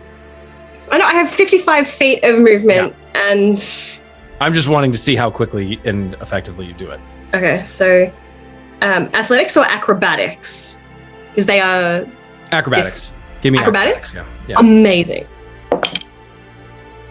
25. Boom. Parkour. You make your way down, and you dash and you do like one of those pod slides. And you come in right next to Yoshu, and you see, and he is not disguising himself at all in this moment. His hood is back. His Yuan Ti features are plainly visible. He is clutching at his throat. There are two separate, incredibly savage bite marks on his neck as it is just oozing black ichor. And he looks at you and he's like, Neska, you're safe. You're good. And he just collapses in your arms. Healing. K points. At this point, Ivar probably would have seen her jump off. He would look out the window to see what's happening below.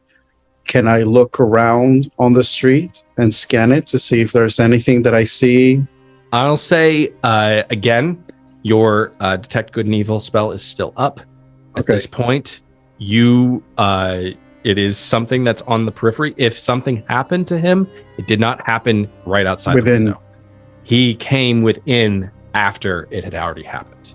So he's been dragging himself to this one spot because he knows that Neska is here in the vicinity. Which is probably not a great thing for us. I probably, after I look out the window, I will turn to Jal and gesture to the window as I tell him, I believe we have to go. are we doing the disguise thing or no? Because literally at this point, it's me trying to figure out if I need that extra 10 feet of walking speed. Ivar will go, Leave it. If the opportunity presents itself, then I shall be the one. and so he will keep his red armor. He'll ask you to do it. He'll he'll gear up whatever he needs, and he'll probably try to head for the door to try to meet Neska downstairs. Okay. All right. I will say at this time you are coming up on minute 8 of your 10-minute duration of detect good and evil. Okay. At this point, you have made your way down. You're not even trying to move quietly through the inn. You come through. There are still people asleep in the inn. And you see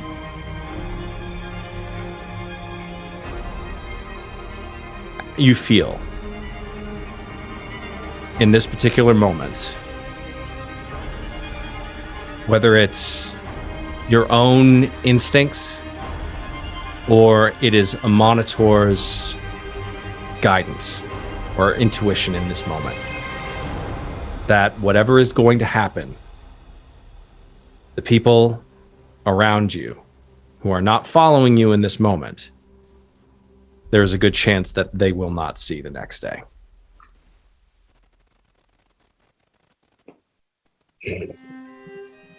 This is the thought that runs through your mind as you make your way out of the inn and to the back of it, where Neska is holding the limp body of Yoshu.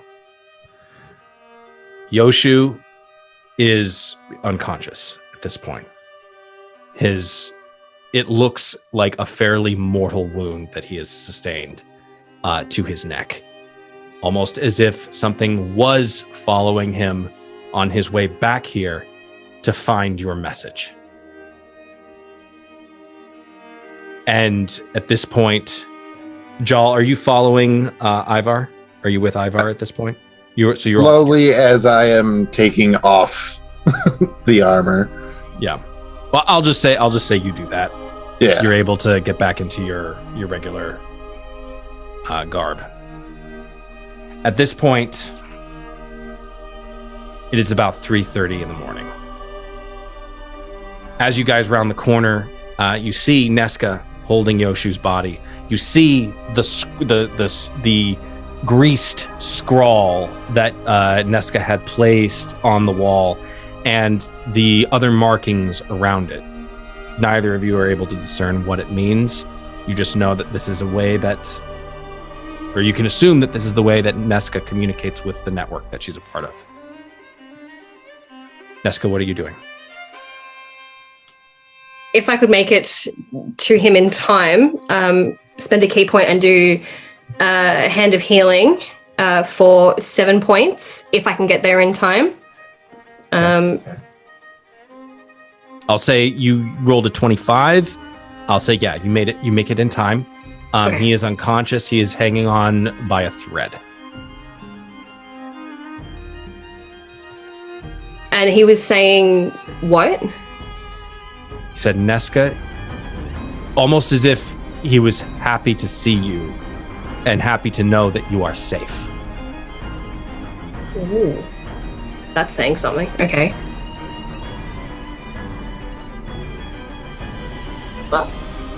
While all of this is happening, as Ivar turns to see Neska with her friend, and he has that feeling, it's almost like time slows down for a second. And he sees the blood, he sees the smudge, he still senses the peripheral energy around them. And he has that feeling.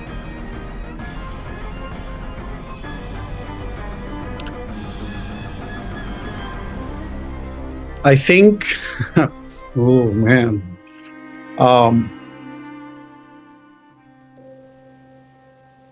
I'm in a very torn place right now as both the player and the character. Yeah, so am I. I'm just happy to be here.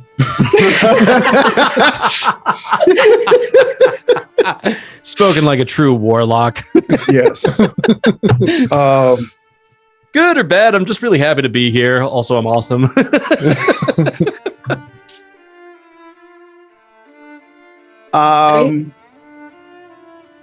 You can go Neska. ahead.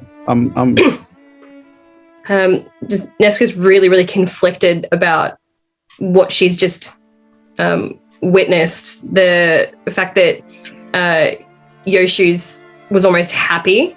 That's not something that Neska is used to or familiar with. And now she's starting to panic, not just about her own safety, but now her informant, and like all these emotions, all these thoughts were like, do I consider Yoshu a friend or a colleague or just someone that I interact with? But then knowing like the organization, we don't risk our lives for each other. Like we will help each other, but we will not jeopardize ourselves.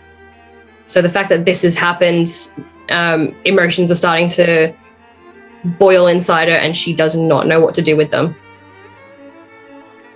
And so she's going to look around frantically. You've laid hands on Yoshu. How many hit points does he get? I restored 7 hit points. 7. Thank you.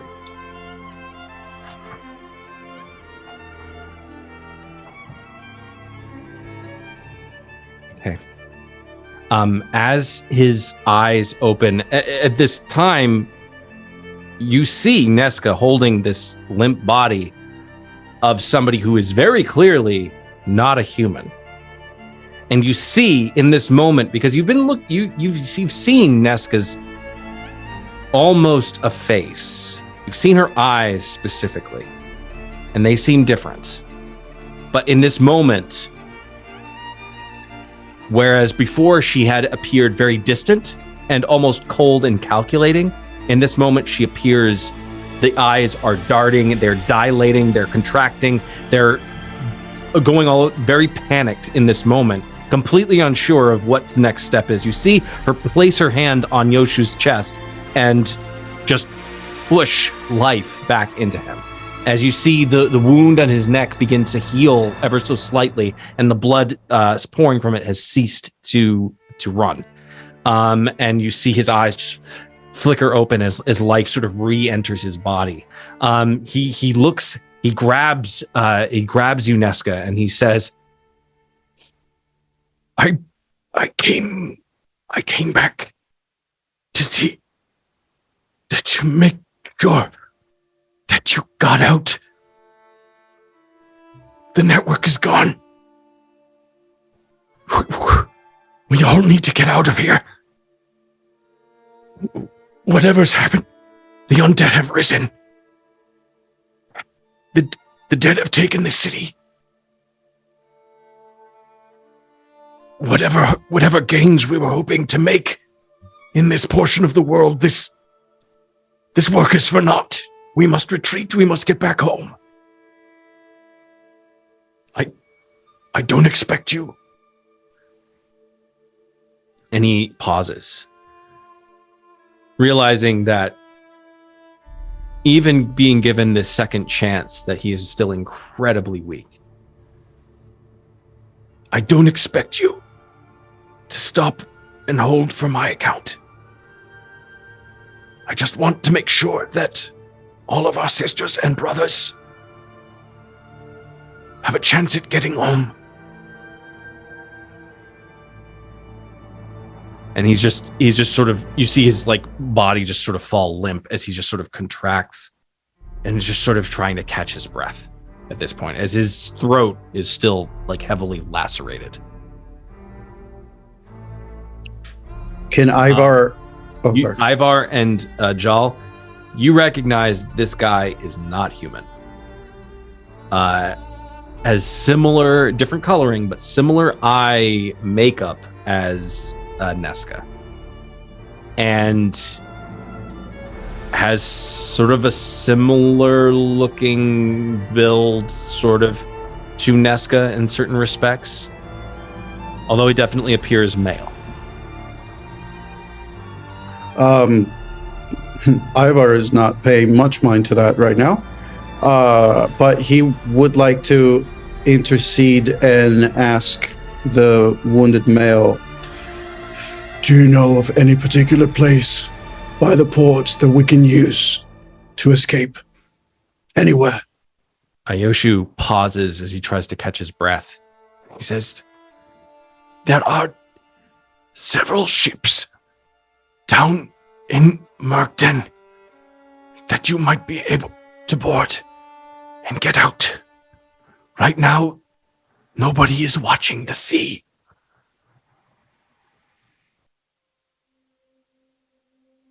There. Just try and get out of range. The airships. Try to get out of their range. And he grabs you, Neska. He grabs your collar. He drags you close. And he says, Something is going to happen. Something is going to happen very soon. We know that the fire mages are at work. We know that their plan is to bring fire to the city. We know that beneath the sewers they have already established the runes that are beneath the Starry Nest district. They're going to make the houses of worship, they're going to make them disappear. They're going to remove the god's power from Ashcaleen and strip this ground of the magics that exist, which is why we need to get out right now. and again, he just loses all energy and breath in this moment.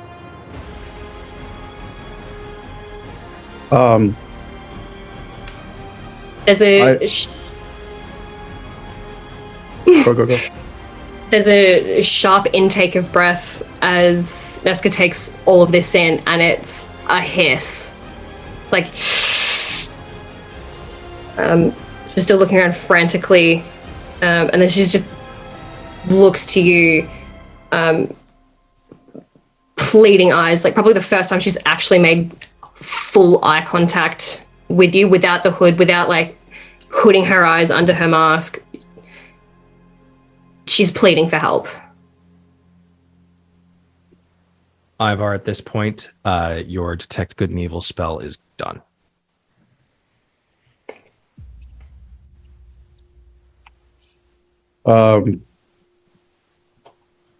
There's an interesting contrast that happens with Ivar as Neska's eyes meet him, and it's almost as if he feels the energy of his own spell be dissipated, almost as if her plead was in part connected to the dissipation of the spell.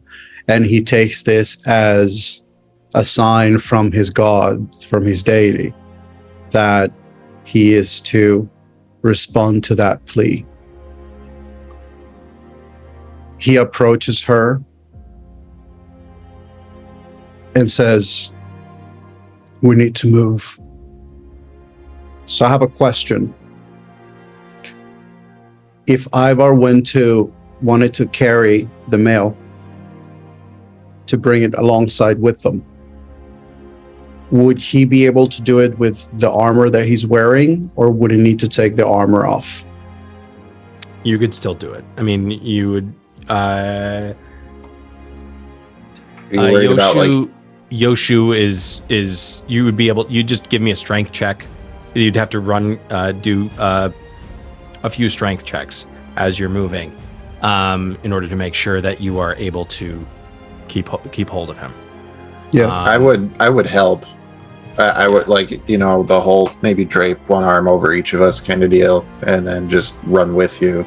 I'm not the strongest, but if that is enough to even like give you advantage on whatever check may come, then that's gonna we gotta get out of here. And yeah, this guy's coming. Yeah. So, do I do a strength check right now? I'll say. So, what is the plan here? Like, So Ivar, at this point, as he says, "We need to go," he will reach to grab the male. Sorry, what's his name? I keep forgetting the name. Yoshu. Yoshu. He will reach for Yoshu, and he just basically sling it on his shoulder, on his left shoulder, so he has access to his blade. And he would just ask, What is the nearest way to the port? to the both of them, because at this point he's just on, like, you can see that there's an urgency that he has too. He's still on his usual sort of unreadable, serene thing, but there's an undertone of getting things done. Jal will, as you say, what's the nearest way to the port? He'll take Yoshu's other arm, sling it over his right shoulder, and just say this way, and take whatever path that he knows would be quickest to the ports. Depending where we are in the Salt Fort, it looks like it might be directly through Merkden. Just heading. Oh wait, no, we need one of these bridges probably. So we may need to have to go up and through. Oh shoot, is that Winterhold's Keep? That might be a little close, but that's the quickest route. We're just moving. So Jal, you would know this. In order to get to Merkden, the fastest route, it's actually not like as the crow flies. It's there is a route that you would have to take, and you would have to go north, and you would basically take the bridge to go over the bridge. But then there's another bridge directly south or southeast, and you just basically head back the other way onto the main road. And you would basically head back into that area, and that's Merkden, right by the southern docks. But you would technically need to go into the Starry Nest district in order to get out. You would have to go right into and then come right back out. So you see the bridge crosses. There's that open area, like an open market area. That area right there, and then you would come back, and then there's this open space here, and then there's Merkden. Yeah. All right. Yeah, that's where I lead. Okay. All right. This is what we're doing. Okay. All right. I need both. This is going to determine for the next several spaces of time how quickly you move. I need either you can both give me dual strength checks, or you can assist and one can roll with advantage. I will assist Ivar, for I only have a +1 strength. Okay. So first, do I roll on my stats on the top or the saving throws? Stats on the top. This is a regular strength check, not a saving throw. That's a 13. Okay. You are with advantage? With advantage. Yeah, you have advantage. Oh, Because he's assisting. that's a 13. You rolled dual 13s? No, I rolled a 7 the second time. Oh, that's a 13. Okay. All right, let's do this. Carrying Yoshu is not easy. You're trying to be delicate with him because he is literally grasping onto life at this point. Neska, are you doing the same thing that you did before as you were moving through the city, like trying to be a scout? I would attempt, I've been here a while and have a pretty good idea, but I wouldn't be as intimately familiar as Jal. So if there's an area that I recognize, I would scout ahead. Otherwise, I'd probably... Really, the only areas of the city that you're not really familiar with are the Shadow Ford and the Dungannon. You really haven't been into the deepest, darkest areas of the Dungannon, and you really didn't go into the Shadow Ford because there wasn't really anything that you thought would be of interest to you there. Okay, then yeah, I would scout ahead. You know how to get to the Starry Nest district, and you know Merkden. So, as you begin to move, with as best as you can, a hurried pace, trying to keep a steady clip going, as there is sort of this urgency. You hear Yoshu's breath just very weak and belabored. It's just like as he's moving with you. At this point, Jal, you're experiencing in this moment just this crushing sense of being penned in right now. As you're feeling in this moment, you have allies right now. Not as many as you used to have. But right now, they're the allies you got. So you're taking, in this moment, you are taking solace in that. Neska, in this moment, you're making your way alongside, and you see Yoshu. This is really your first direct encounter with another member of your network, in terms of somebody stuck their neck out for you, as opposed to what normally happens, which is sort of a disavow. Something runs afoul of you, the network disappears. But in this case, the network reached out to a son and daughter, and they tried their best to save you. And so at this point, Ivar, I need you to give me a perception check. Jesus Christ, that's an 8. Yeah. It's not what you see. As you're moving through the city streets headed north on the main thoroughfare, it's now getting into the wee hours of the morning. It's almost 4 a.m. And you smell the smell of smoke. And just ahead of you is a bridge that spans the river. And at this point, suddenly, screaming out from across the river, a massive horde of vampires suddenly streaks out in front of you, continuing north. They do not seem to be aware of you. And there are vampiric red guard. There are vampire spawn, people who look to have been turned, and the blood-starved ahead of them.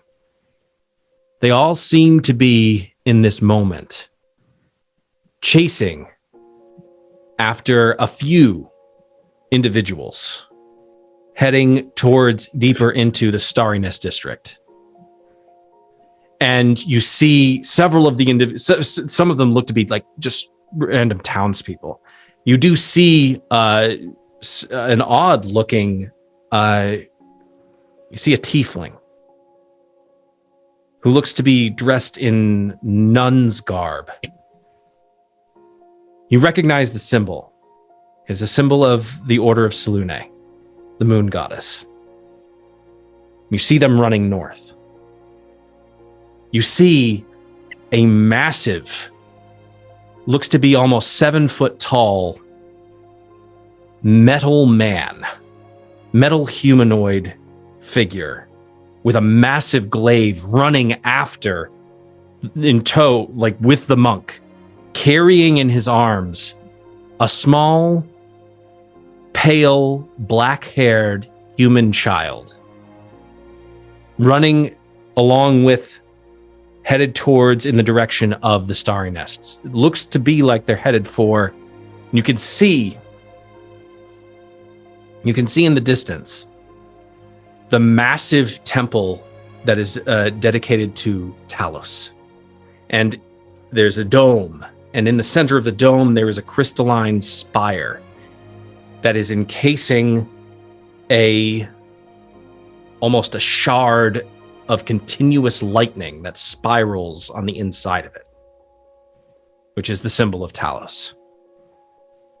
You see, at the same time, you see also just, you've never really, you know they exist in the world, but you've never encountered one. But you see a cat humanoid creature. They're a tabaxi. You've seen them before, or you've heard of them before. And you see them running after, like, just barely ahead of this vampiric horde. Again, running towards the Temple of Talos. They're closely followed by a dwarf who looks like a very swarthy, almost pirate-looking individual. All of them headed towards the Starriness District, leading this vampiric horde away from you all. At this point, the bridge is clear. But to the north, you see an ominous glow. A glow of fire, you can assume.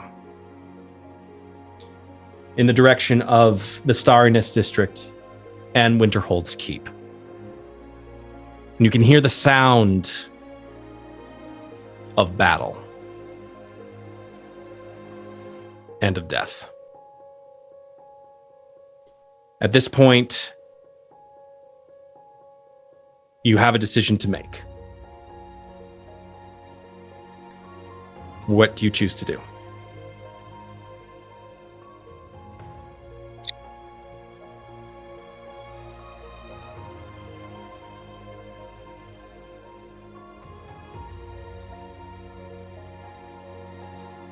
Oh.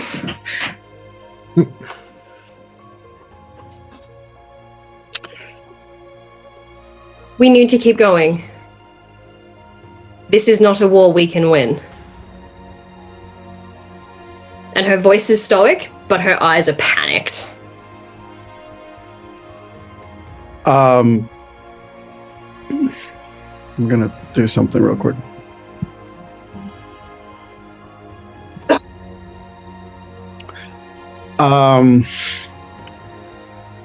Something shifts in Ivar's gaze while he stands looking across the bridge. And as she says that that's a war, that's a fight they cannot win. His voice, almost in a distant, almost entranced,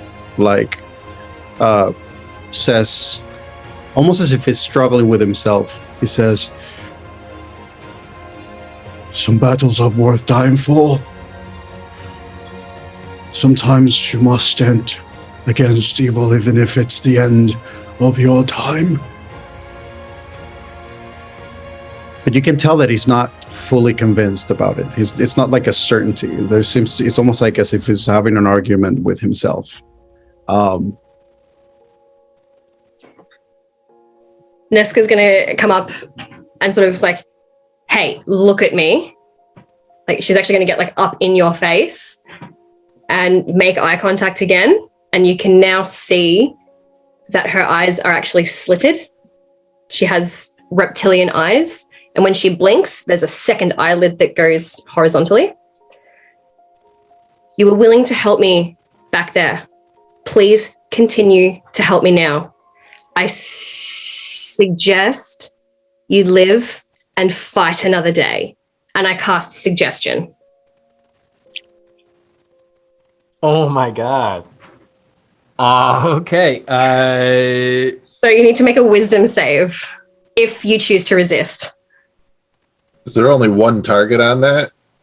Yeah. How I'll big wait. does this save have to be? Her spell It's not DC. that big. But the way Ivar's been rolling, who knows? He fails. He I does. failed. My DC was 13. And you rolled 12. 12. 12 again. Oh my god! What is the suggestion? To live and fight another day, to continue to help me. Okay. Um, Ivar, in this moment, there is the conflict that exists in you. And you say you say your words, and you mean them. And it's almost like you feel this pull to run across the bridge and charge into battle. And who knows what fate that will be. But then suddenly Neska, you feel Neska's hands on your armor, and she turns you around and she grabs you. And in this, there's almost a hypnotic effect that takes place, and it's almost like suddenly the world is just her face and her eyes. And she says what she says. How long does suggestion last for?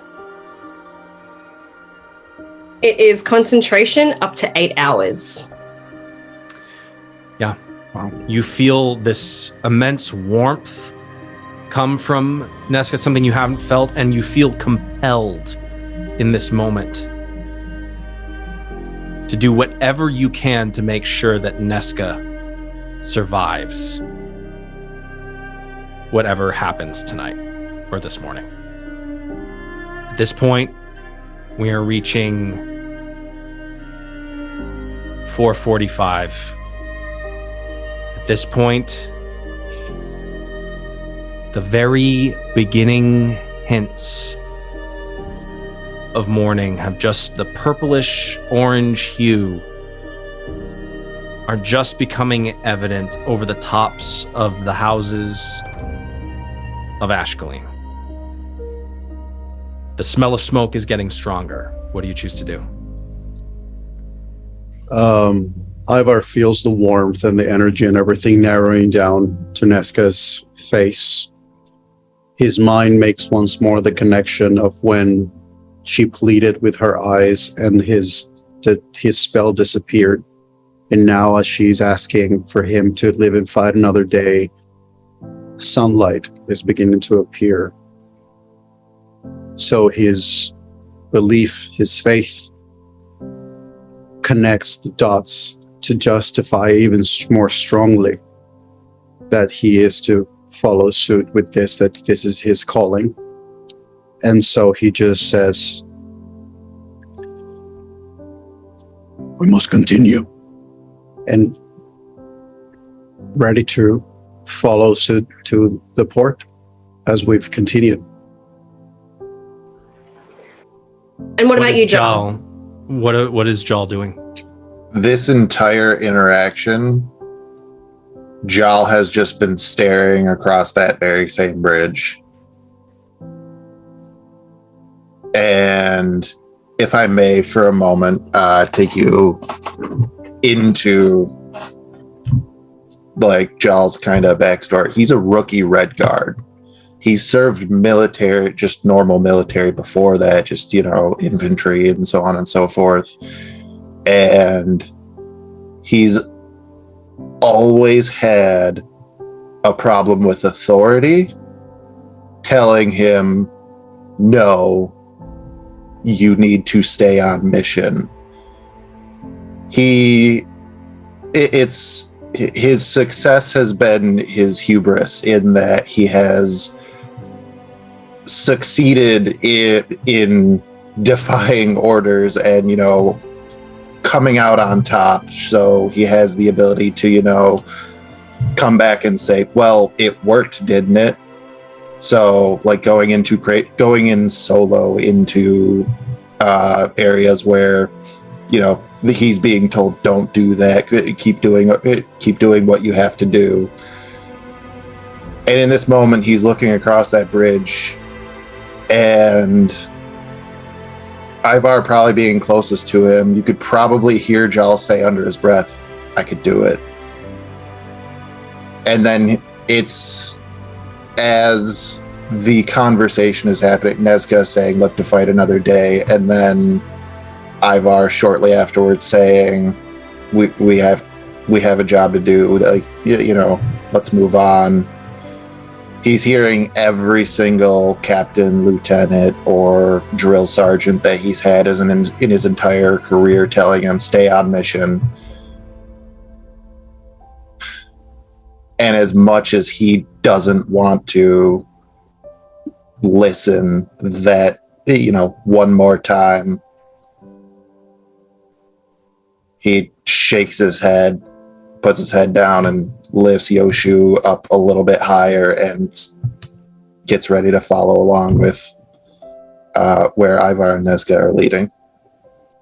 But you can just tell that it's taking everything in him not to just charge over and start raining down. Can I add to that, just since I did hear him say I can do it? Ivar identifies and feels very strongly in connections. This is probably the first time that Ivar feels an actual connection with Jal, especially because he feels that urge too, but now with the suggestion, he knows that he has to walk away from it. And he looks at him, puts a hand on his shoulder if allowed, and he says, "We will do it.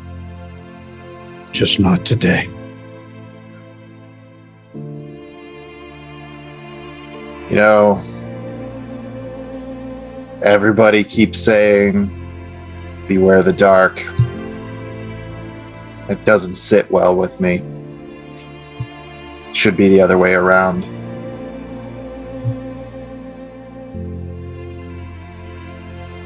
And the dark cannot linger, just like the night did not linger and the sun still rises.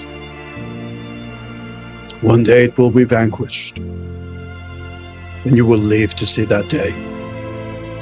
But now, we must go. He nods, doesn't say another word. He's ready to go. Neska looks at Jal. I'm assuming she's able to see the confliction and the internal fight. Oh, she sees it all. For the first time, there is a genuine expression on her face that does reach her eyes. It's the first time she's showing genuine emotion. Says, "Thank you. You're welcome." We will do it." And she commits herself to helping you, for helping her, and then she'll continue on in the safest direction possible. At this point, the sounds and the dins of battle have continued to move north of you, away from the bridge. And the sounds of and the screams that are echoing in the streets of the city have begun to die down. Whether it's because people made it to safety or because they are no more, you're not sure. At this point, you make your way across the bridge going north, and then you see to your right, as you cross the bridge, that there is the other bridge headed down into Murkden. And you cross over onto that opposite bridge, and you begin to make your way down. And at this point, the architecture of the city changes dramatically to reflect this is the port side of the city of Ashcaleen. And you begin to see all forms of different architecture from the many different races that occupy this portion of the city, from all the different seafaring peoples from all over Odromia. And it's at this point you can hear, not in the streets near you, but streets that are blocks away, you begin to hear the screams and cries of people being torn from their beds, and just murders abound in this moment. At this point, you're crossing over, you're headed down, and you see there's a grate on the ground that goes down into the sewers, and you see that it is locked. In this particular area, the sewer is locked, and there are blood-starved vampires trying to reach through the grate, trying to wrench it free so they can emerge in this particular area, but they're not able to. As you begin to continue heading down, you begin to see the sails of the tall ships that are anchored at port there.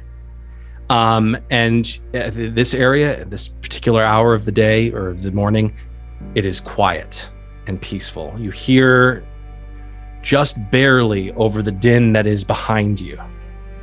the sound of the waves sort of lapping against the docks and against the sides of the ships. You begin to see different merchant ships that are lying at port. They're vacant. There's nobody on them.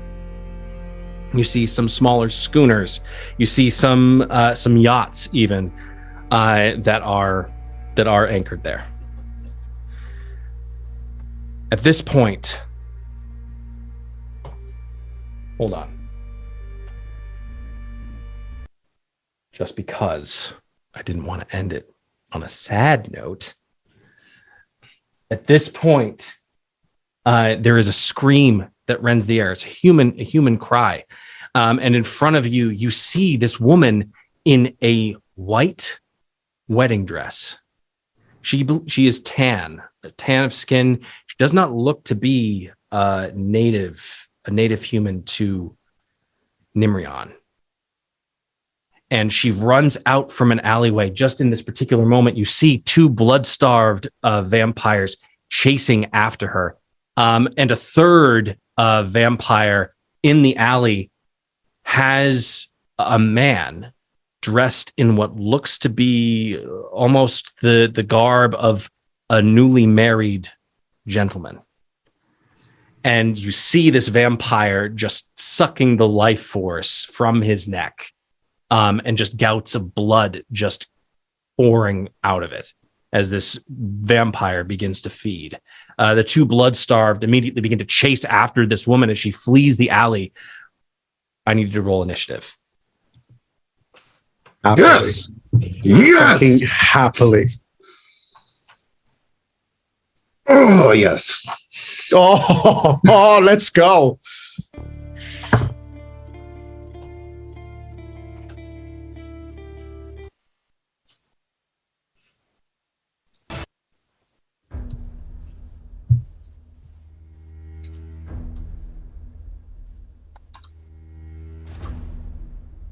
Let me know just sound off with what you got. 19. Okay, 19. Sorry. I was muted. 18. 18. 15 plus 3. Yep.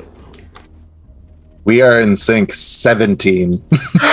Nice. Nice.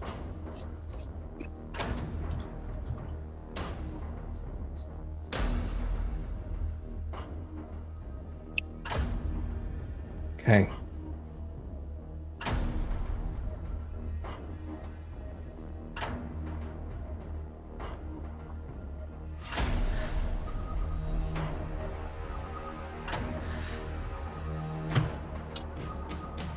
Ivar, you're at what again? 19? 19. 19. 17 for Jal and Neska. 18. 18, yeah. Oh, 18 for Jal and Neska. Yep. We're 19, 18, 17. We're right in a line. Okay. At this point, the woman, the tanned olive-complected woman, she runs out. Her hair black. Her veil has been torn from her hair. Is lying in the street. She runs out into the middle of the street as the two blood-starved are almost on top of her. One of the blood-starved and just turns and sees you, Jal, and immediately is just like sees that the other one is closer to her and is like, oh, that's your kill, and immediately turns and starts running at you, Jal, closes the gap, and immediately just runs up and tries to make 2 claw attacks against you. Hold on. I need my D4s.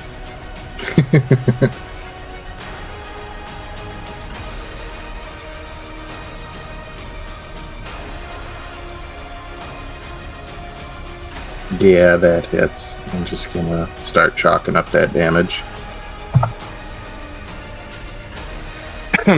Shield? Mage armor? I that have was my a mage 4. armor up. That was a 4 on the second attack. So 1 hits. 5 plus 3. Yeah, that's 8 points of slashing damage. All right. At this point, That completes its turn. It makes two. It like comes in and tries to slash at your legs with one and misses, and then comes up and tries to slash. It cuts across your chest, and you draws blood, and you like as it makes contact, and you then just sort of look at it and stare it down, and it just as it just tries to intimidate you in this moment. Ivar, you're up. Good. How far, the one that is attacking the woman, how far is it from me? They are 20 feet away. 20 feet away? Yep. Wonderful.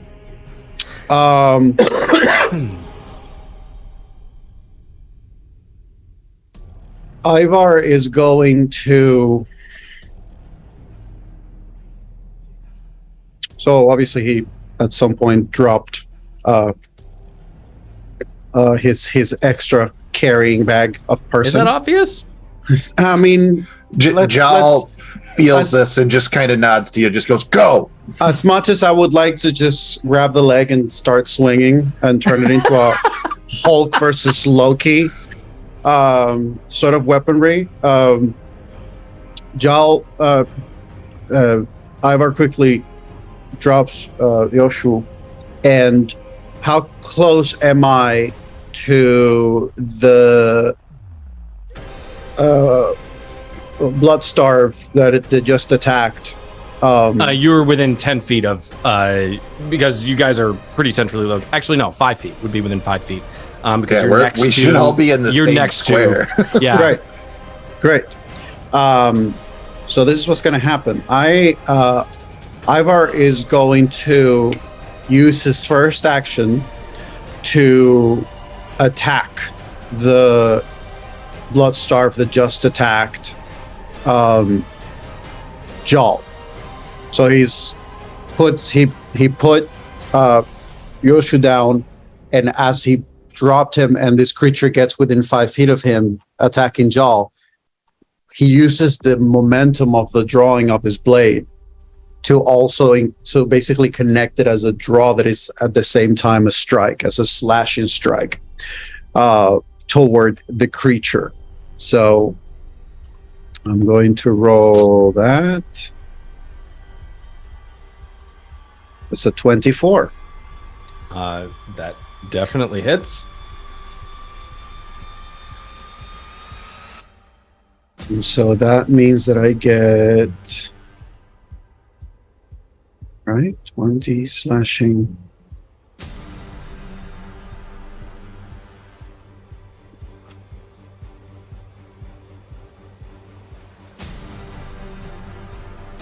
How does this? There's a 10 and a 16, but I don't know if I'm supposed to count both of those or just one. What are you doing? I was rolling for the damage, but I don't know. Are you swinging it one-handed or two-handed? That's what it is. One-handed. So it's going to be the top one. Yeah. So that would be the top one, yeah. Yeah, so that's a 10. All right, the 10 points of damage. Awesome. Okay, yeah. Does that complete your turn? No, not even close. Gotta ask. He's going to hit that strike. He then is going to look in the direction of the creature that is chasing the woman, and he is going to use his second action.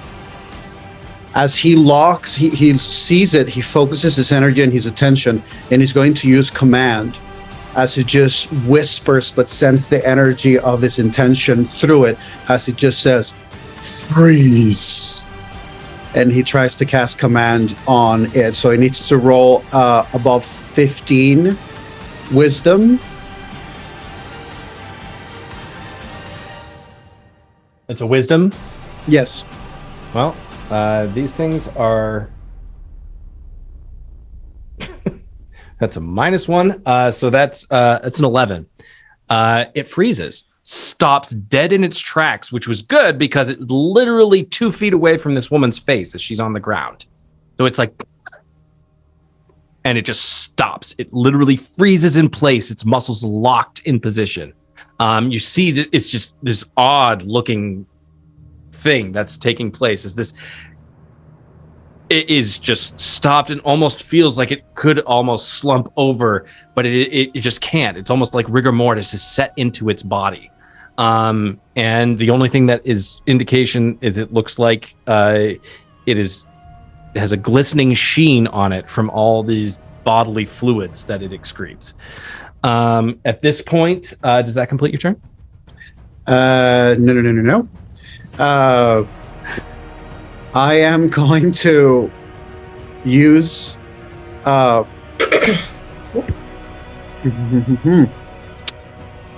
so for my bonus action,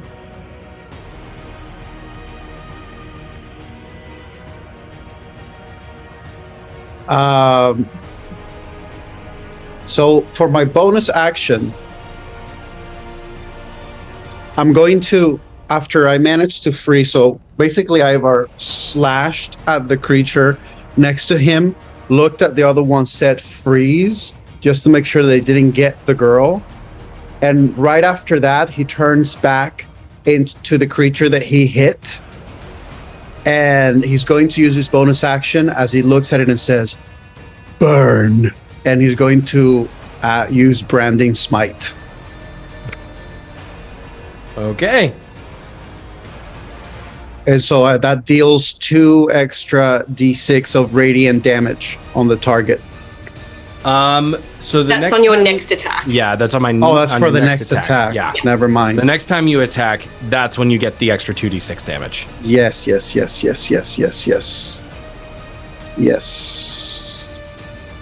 So this is a concentration spell up to 1 minute.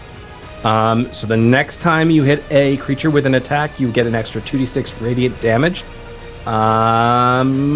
which becomes visible if it is invisible. The target sheds dim light in a 5-foot radius.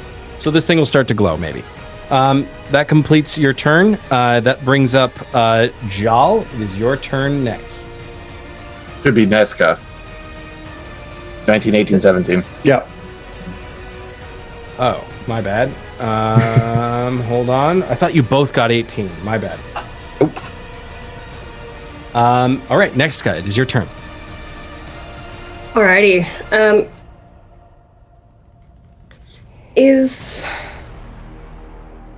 Oh no, it's not. Okay, beautiful. Knowing that they would have hopefully taken care of Yoshu and both of them are looking after the dog in front of him. How far away is the one that's frozen? 20 feet away from you.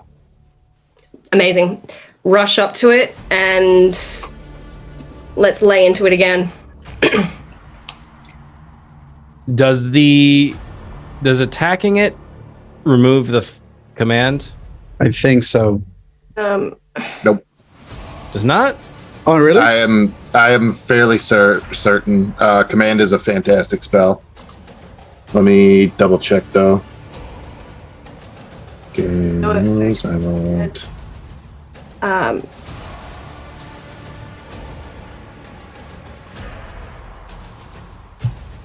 I'll be quicker on my phone.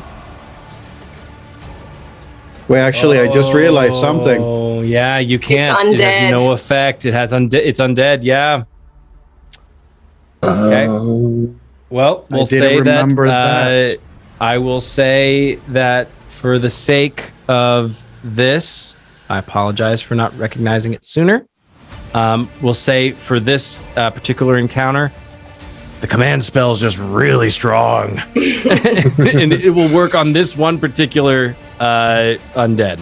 I mean, I have an alternative if we want to just like say that it was a different spell.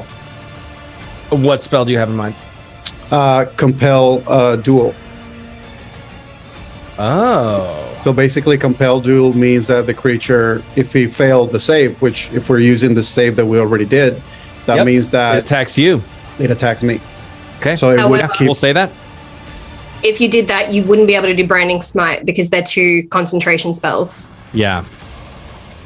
Which That's is true. I'm okay with that. Okay. So we'll say compelled duel instead. Yes. All right. So this creature on its turn will attack Ivar. Yes. All right. Excellent. All right. Neska. Okay, beautiful. That's fine. Am I technically faster than...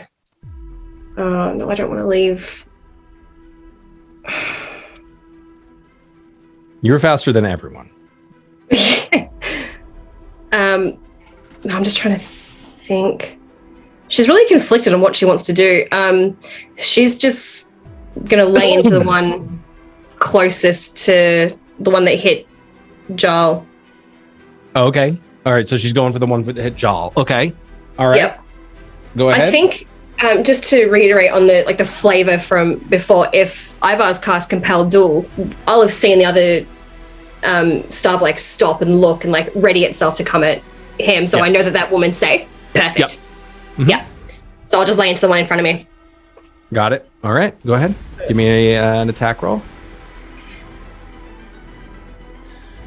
Now we get to see what a monk does in its first round of combat before it's been hit.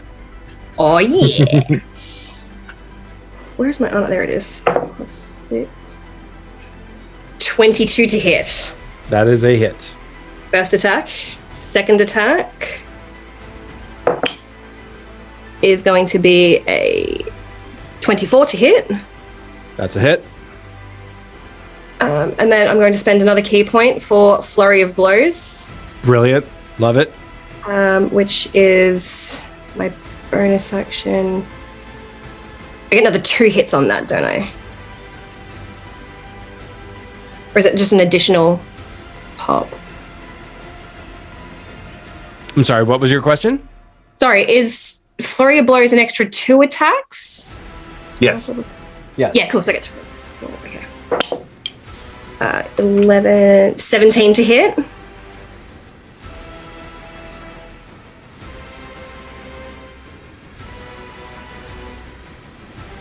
That is a hit.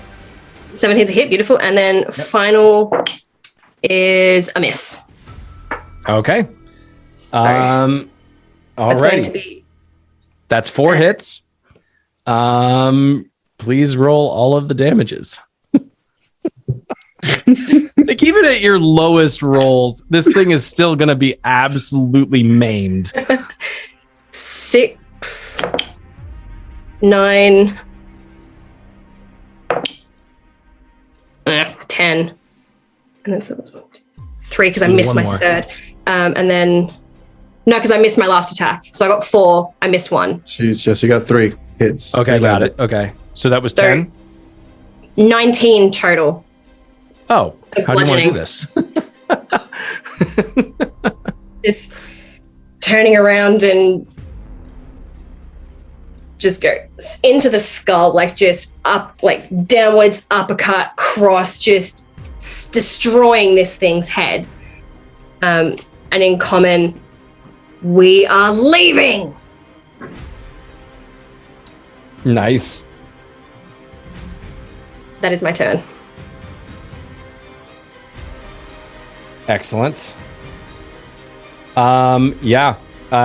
This thing makes its attack against Jal, makes contact for 1, and Neska just turns, like punches right into its ribs, then uppercuts it in the face, and it just keeps punching it until finally its jaw just snaps loose, like its bottom portion of its face just is like going in the opposite direction from where the head is going. And its eyes just sort of like roll into the back of its skull, just completely flummoxed by its sudden change of fate, as it thought it was making a quick meal of some, poor people.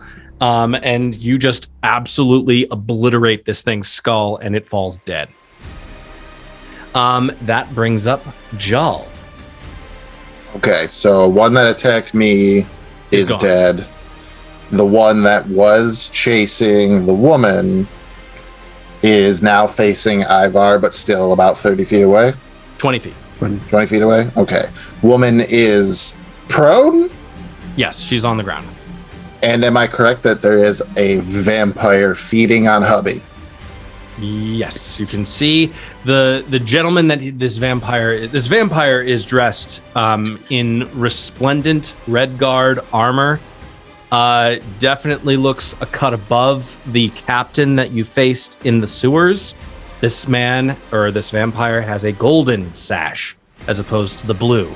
You recognize this person to be one of the Primarch Red Guards in the city. This is a person who would normally be guarding the throne. Do I know their name? Like, is this person that prominent that I would know who they are, like specifically, or just their rank? Their face, unless you want to use an action to give me a perception check of some kind. I'd rather not use an action to do it. So if that's going to be the case, then whatever. I'll identify his corpse. Yeah. Excellent. At this point, you see that the hubby is a blonde-haired, blue-eyed gentleman who looks to be very dead at this point. Is just increasingly more pale as the blood is just drained from his body. The vampire is taking his fill at this moment of this gentleman's life, and it looks to be experiencing all the thrills associated with it. At this point, what do you choose to do? So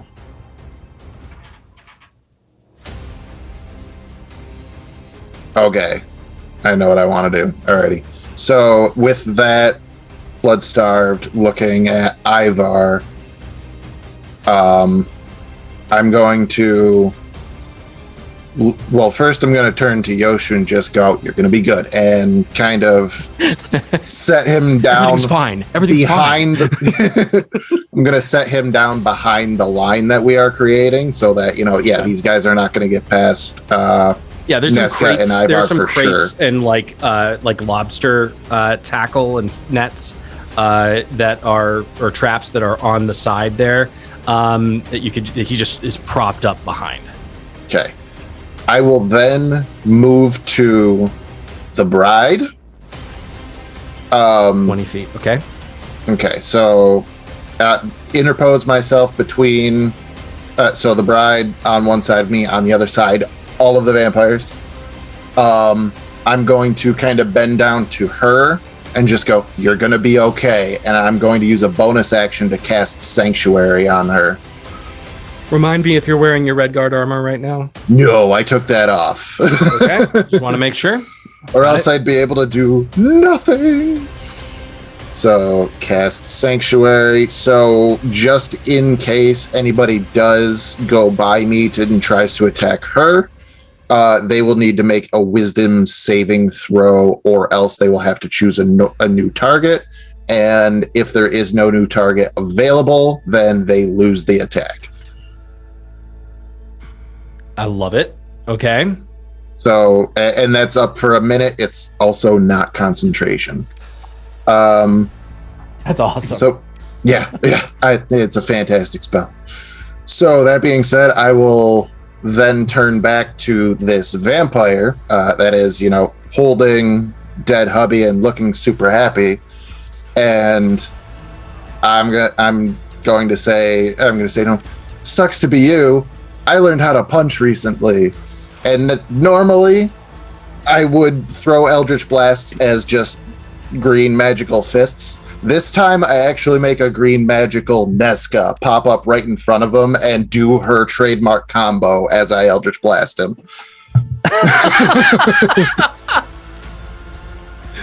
Yes, love it. Love it.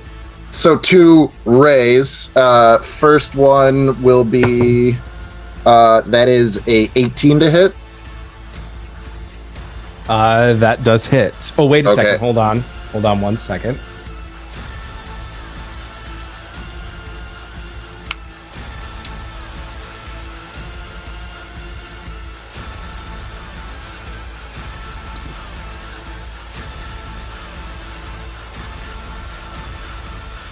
The anticipation is killing me. That hits, yes. Okay, good.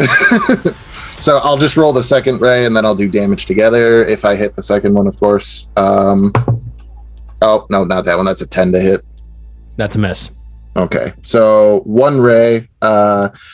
Since we leveled up to level 8 and I took the Eldritch Expert feat, I chose the Eldritch Invocation of Agonizing Blast. So since now I know how to punch, my cantrip or my Eldritch Blast punches do more damage. So 1d10 plus 4 now. That's going to be 11. Oh, actually, I will also use my Genie's Wrath feature to add my proficiency bonus to the attack. So that is actually going to be 14 points of damage. I love this so much. And with that, 1 ray, extra points of damage, Crusher feat. I'm knocking him back 15 feet. So total how much damage again? 14 points of damage, 15 feet knockback as green Neska pops up and just like pop, pop, boom, and with that last hit, just sends him rocketing back down the alleyway. As these eldritch invocations take place, you standing in front of this bride, placing your body in front of hers, making sure she is protected. You draw these shapes in the air, and this green energy begins to course, and almost this green electricity courses from your fingers, and suddenly popping up directly in front of the vampire is this green Neska that suddenly just goes with her fists, and suddenly the hubby's body disintegrates in the fire of this eldritch invocation, and the vampire eats a fistful of eldritch energy as it just punches him into into the wall, but he gets dragged along the wall and down the alley 15 feet. You see, it's like one of those things where he sort of gets up, just completely. It's almost as if he's resisting gravity at this point, and just sort of just looks at you and says, "I was eating that." And Lunchtime's over. Ooh, let's go. That completes your turn. Bonus action movement. Yep, that's me. All right, this blood-starved vampire is up next, and it is going to. Come on, I want you to hit me. Hit me. It's going to charge at Ivar. It charges at Ivar, and it is going to make one. It's going to make 1 claw attack and 1 bite attack. Spicy. There's a 13 hit. That's a miss. And the bite attack is a 17 hit. That's a hit. Okay. I have a reaction to that. Okay, yes. That deals a total of 16 points of damage, 9 of which drops your hit point maximum. 9 points. As it is necrotic. You feel the same effect that Neska felt in the sewers as this blood-starved comes in and finds it misses with its claw, but the claw drags across your armor and it moves, it like separates part of your armored carapace that you have, and it lunges in and just with its tongue and with its teeth just finds the flesh right underneath your armpit in that area and grabs for the artery, and it just chomps down, injecting just this black ichor into your veins. And you feel almost a weakness in your side as the life is just wrenched out of you. You take 16 points of damage, 9 of which is bringing your hit point maximum down.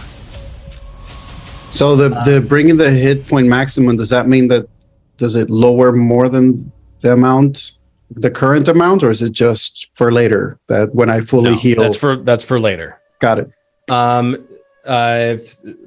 The reduction lasts until the target finishes a long rest. The target dies if this effect reduces its hit point maximum to 0. Gotcha. So it was a -9 on my max HP. Right. That's correct. Gotcha. Okay. I have my You have your reaction? Yes, I do. Ivar is going to feels the bite and feels the venom on it. And he just, as the creature sort of squares off again with him, he holds his side and looks at it and says, "The sun is rising, and with it, your end." And as he points at it, he throws Hellish Rebuke. And so the creature has to roll a dexterity save above 15 to get the full hit. Otherwise, he gets half of 3 d10s because I'm rolling second level.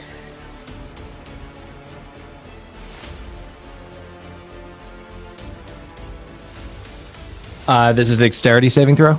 Yes. It succeeds with a 22. Okay. So he takes only half of the damage. Okay. What is the total damage? 15. Takes 15 points of fire damage. Yep.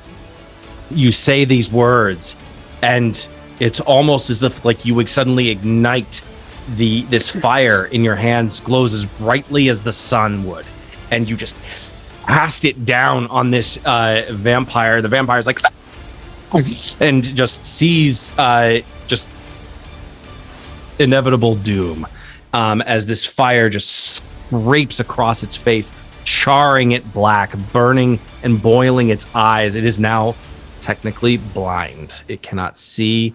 It is it's just going to strive at you since it is compelled to do so. At this point, that completes its turn.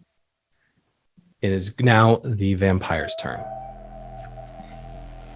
But did you roll 15, or was that 15 was the max damage? Max. So it would take 7 points. Oh, that's true. I'm sorry. It takes That's 7 true. points of damage. You're right. So I'm like, you rolled a 30? Yeah, no, I wish. I haven't been that lucky today. So It's still technically blind. That brings up the vampire.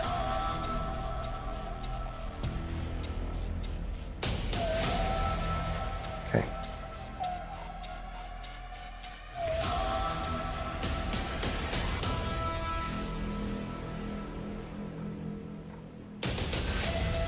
The vampire is going to move its full movement to you, Jal.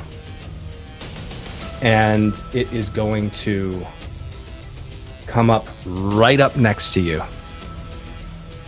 And it is going to try to charm you with its eyes. And I need you to give me a wisdom saving throw. No problem. No problem. I should have advantage because I haven't even been charmed by either of my other very hot party members, so this should just not work. That is an 18. Okay. That at first he looks at you, and then you see like it almost for a moment feels like it might take effect, but it doesn't. And he just, his eyes grow big, and you can see he becomes increasingly exasperated. And upon it not working,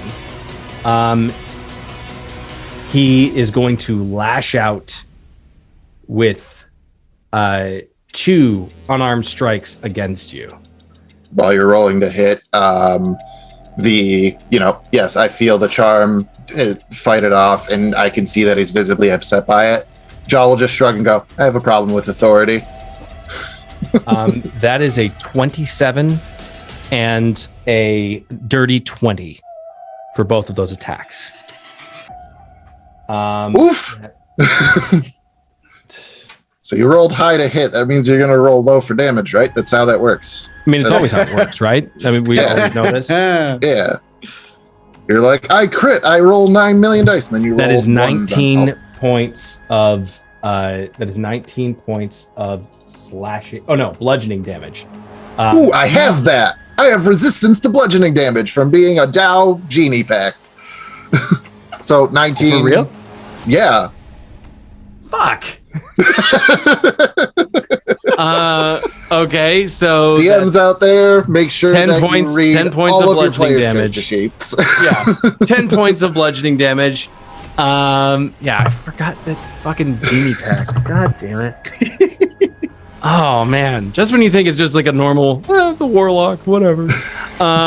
Yeah, it's like one of those. It's like this. One of those scenes from the action movies where the antagonist goes in and starts punching, and it's like the person's chest that they're punching gets increasingly stronger, and they stop moving or feeling the impact of the blow, and it's like, and it's just going. He's just going and making attack after attack against you, and it's just not having as great an effect. And you're standing toe to toe with this vampire dude right now, this Primarch. And he deals only 10 points of bludgeoning damage to you. That was one attack or both attacks that he did 10 points? That was both attacks. Okay, so yeah, he kind of like, lays into me. I'm not going to lie, that hurts. So like, maybe like 2 to the body, and then the third one kind of goes across the cheek. And when Jal has the mage armor up, he also has that green mask that covers his eyes, that Venetian mask. And as his like face comes back, you can just see that the mask kind of like cracks, and then the cracks come back. So as that's the resistance of, ended up having the damage, and he just goes, "You're not so bad." Okay. That completes its turn. It is also going to regain, during this moment, it regains 20 hit points. Okay. Regaining all of the hit points that it... yes. That it took when you blasted it with Eldritch Blast. That's fair. That completes its turn. That brings up Ivar. Okay. Ivar's blinded, the creature that's blind in front of him. He is going to use his first action to, he's going to move around it, still looking for an opening, and he's going to roll with his longsword of vengeance to strike it, just bringing a downward strike at it, just right across the face. Okay. So I'm going to roll that for my first action. That's a 27. That is a hit. And then Now that you don't have Yoshu, is this two-handed or one-handed? that's two-handed. Got it. How much I said? 27? Yeah.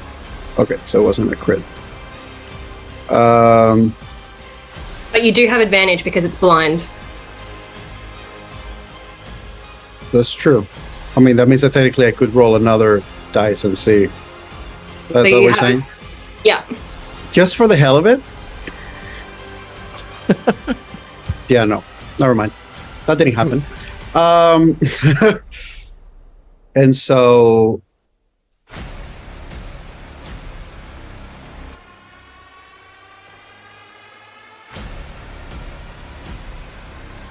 Okay. So that's the first attack hits. Yes. And so that's an 11. So that's 11 points of damage. And then the second attack. Oh, no, that's 15 because it's two-handed. Oh, right. So it is. So there's So it's 15 one. points of damage. It's 15 points of damage, one attack, two-handed. You could still make a second attack. Yeah, you can still make your But second that would attack. count as my second action, correct? Yeah, but you get So- 2 attacks. Because I have 2 actions and a bonus action. No, You have 2. So you have 2 attacks per action. Got it. So it is an 11 and a 15. The damage that I just did. No. So the 11 is one-handed damage. The 15 is two-handed damage. You need to attack another time. Got If it. you hit, and then you can roll damage on that. Oh, okay. Great. So let's do another attack on that first action. That's a 19. That's a hit. Okay. And that's an 18 damage. How do you want to do this? So as Ivar sees the creature blinded, just trying to slash at him, he keeps his distance using the sword as a way to measure the distance of it. Whenever he sees the opportunity, he goes for a first slash, and the slash just goes at the front legs of the creature, making the front of the torso just fall on the ground. And so as the head of the creature just hits the ground, he brings a final slash and just goes and split the head down the middle. Love it. Yeah. This thing, you cut its legs out from under it, and then you vivisect it. Just like straight down, and it just it just starts to, burn slightly with the effect of your blade. Because I believe your blade also has a radiant effect as well. No, not for the Blade of so. Vengeance. No. Oh no, that's your paladin. Yeah, that's my paladin stuff. Okay. All right. That completes your turn. No, that's my first action. My after Ivar does that, he turns to the vampire, and he just tries to lock eyes with it, and he just goes, "Let me see," and he will send control undead. So the vampire has to roll a wisdom saving throw. What's the DC? 15. That is a nat 20. Son of a gun. It also, its wisdom is really high. Wisdom save is really high. So it got a +7 on its wisdom. As a reaction, I tell you no, and he fails. So yes, it is it's in contact with Jal right now, but it feels you reaching out, trying to control it. Okay. It says, and it just looks at you. It says, no. That will not work. And as he says that, Ivar raises his blade in front of him, and he adds, "Then come closer." And he sends as his bonus action, Compel Duel. Okay. All right. So again, another wisdom saving throw, 15. I know, he has high. It doesn't matter. I'll give it a... He rolled a 2. He turns and looks at you, and he looks back at Jal, and he's like, I will come back for you later. And he begins to make as if he's going to head in that direction. That will bring up Neska's turn with Jal on deck. There's no immediate threat around Yoshu. Like There's Yoshu's not. hidden. Yoshu's been propped up with some of the fishing gear behind you all. The only threat is in front of you with this vampire. Amazing. I will run up to it and attack twice. Okay.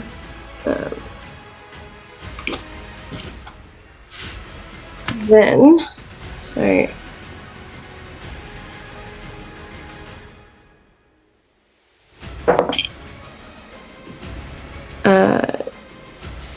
16. Yes, that'll hit. 16 plus 7. My first attack.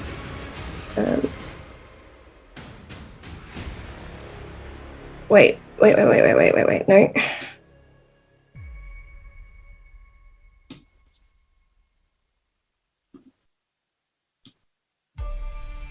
Yep. Okay. Second is an 18. That is a hit. Awesome. And then, God, why can't all my key points just be in one spot? Are you just I- upset that you Because can't life. do all the damage in one moment? Why can't I Oh, just do no. a one-man I punch just roll and want- be done with it? Yeah, like why does it have to be? So when you hit a creature with an unarmed strike, you can expend one key. Additional. Okay, so first punch, which landed.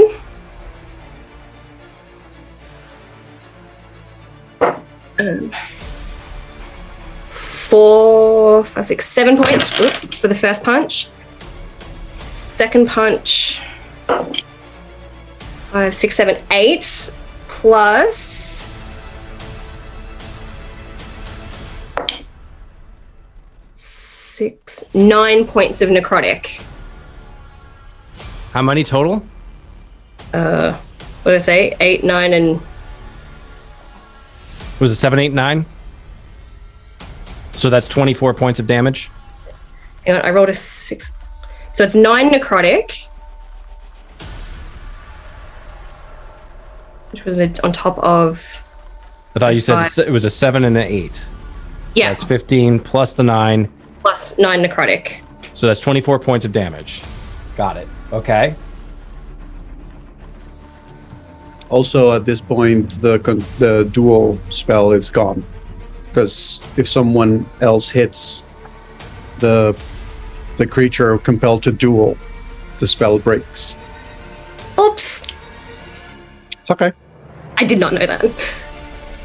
I don't think Neska I would wasn't know. going to say anything just because I wanted to see what happens.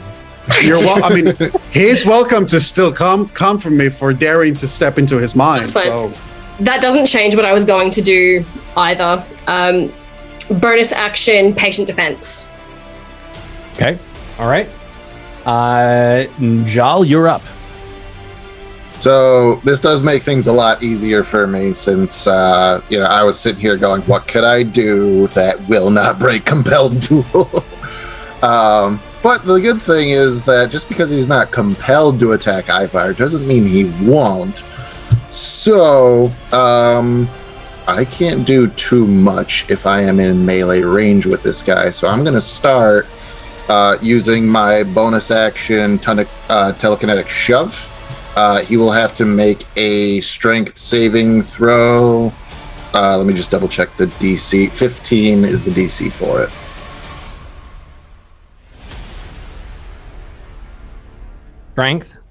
Strength save, yeah. That's a 22. Is that less than 15? No. Alrighty.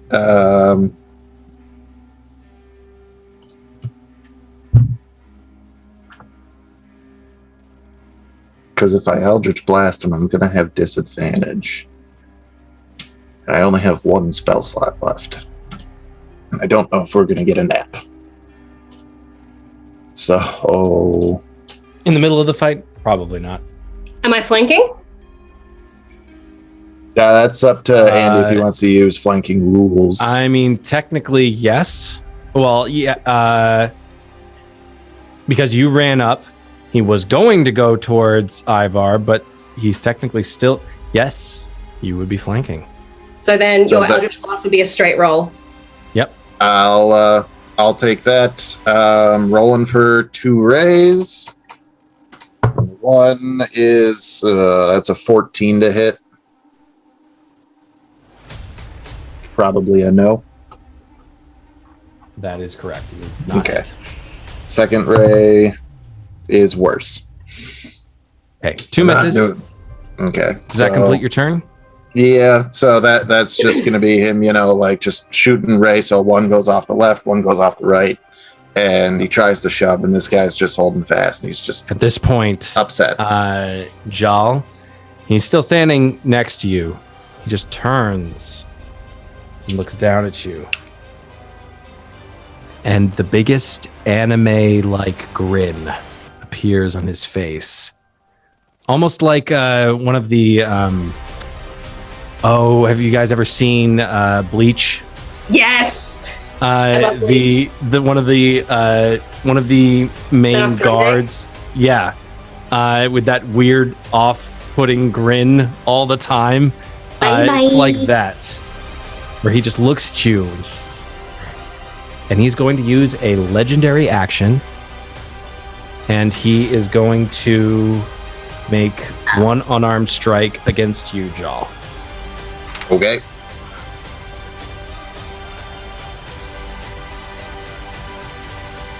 That is a 26 to hit. Yep, that'll hit.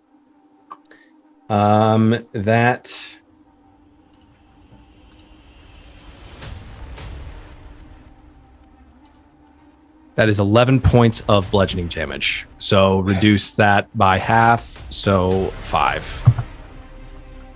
Because of your fucking genie pact.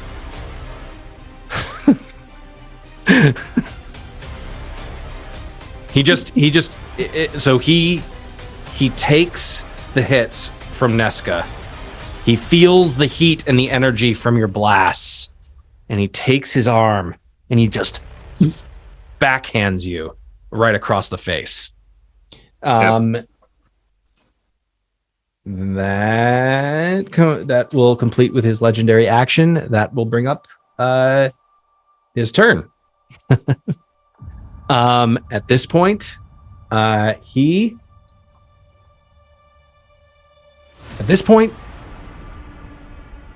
has backhanded you, Jal. Mm-hmm. He's going to grab you, or he's going to try and grab you. And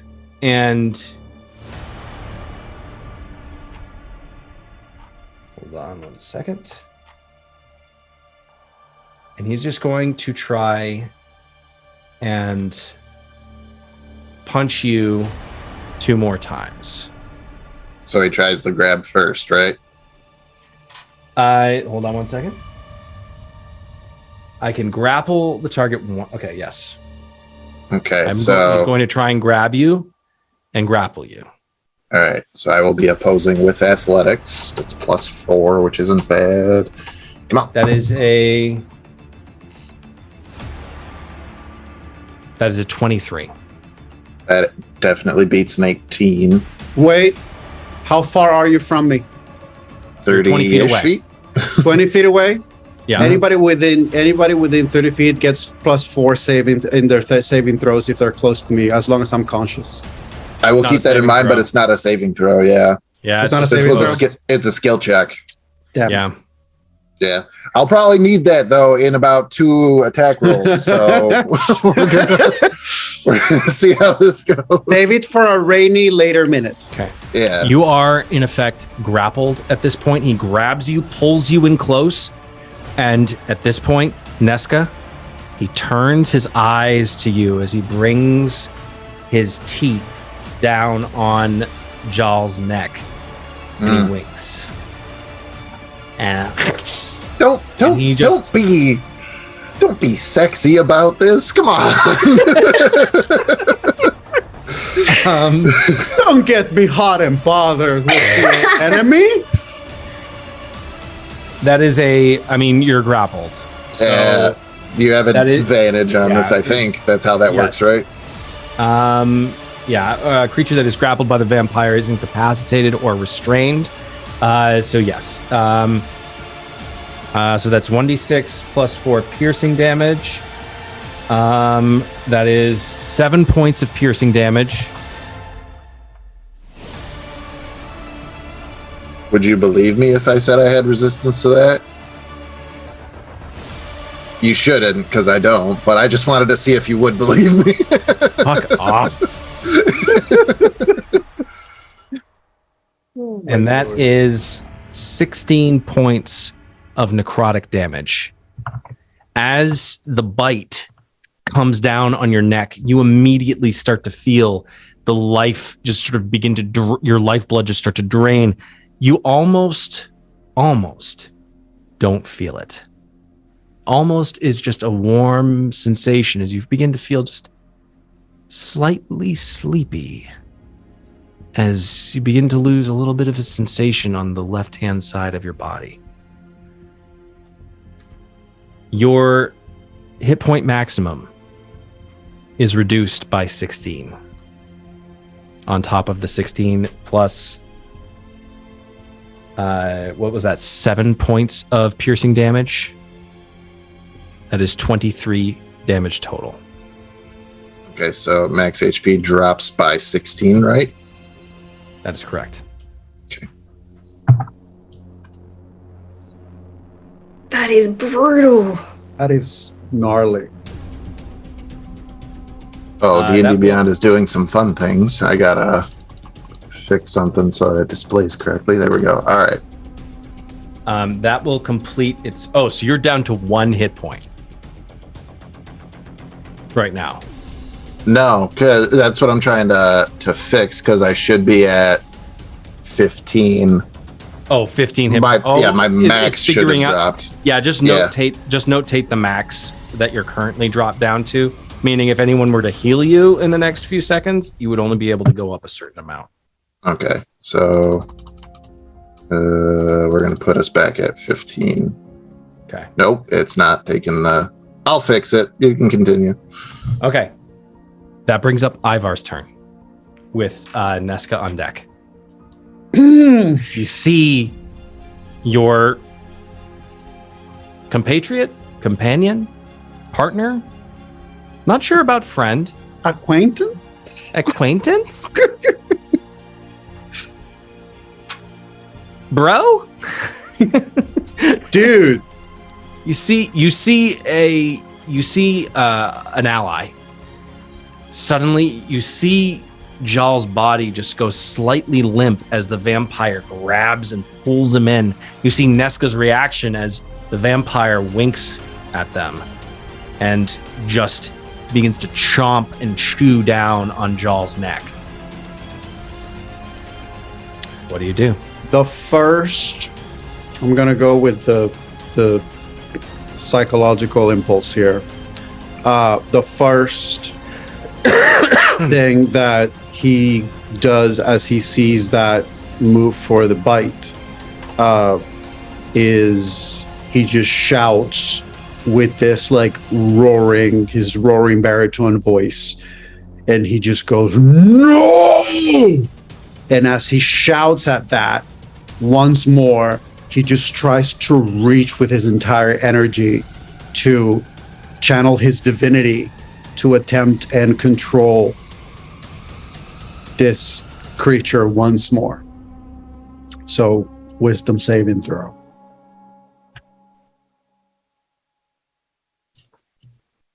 As a 16 plus its wisdom, that is a 23. All right. Is there any particular sort of disadvantage or something if I go to attack it melee, because he's grappling Jarl right now? Is he grappling Jarl still? Oh yeah, he's He still is. grappling Jarl. Yeah. Okay.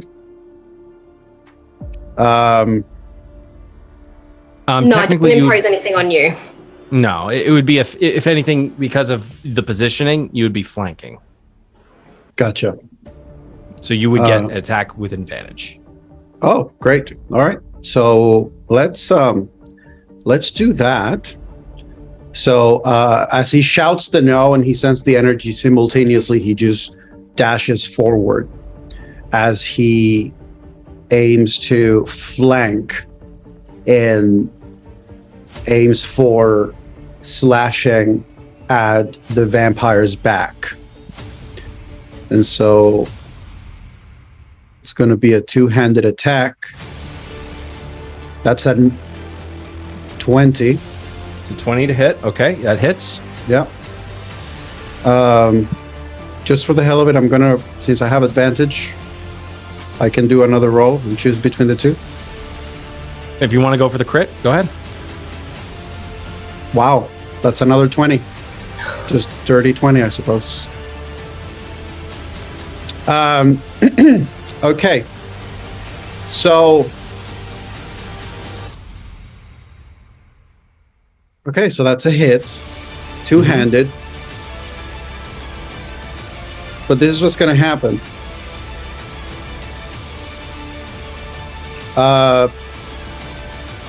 So that's a 14 for the two-hand.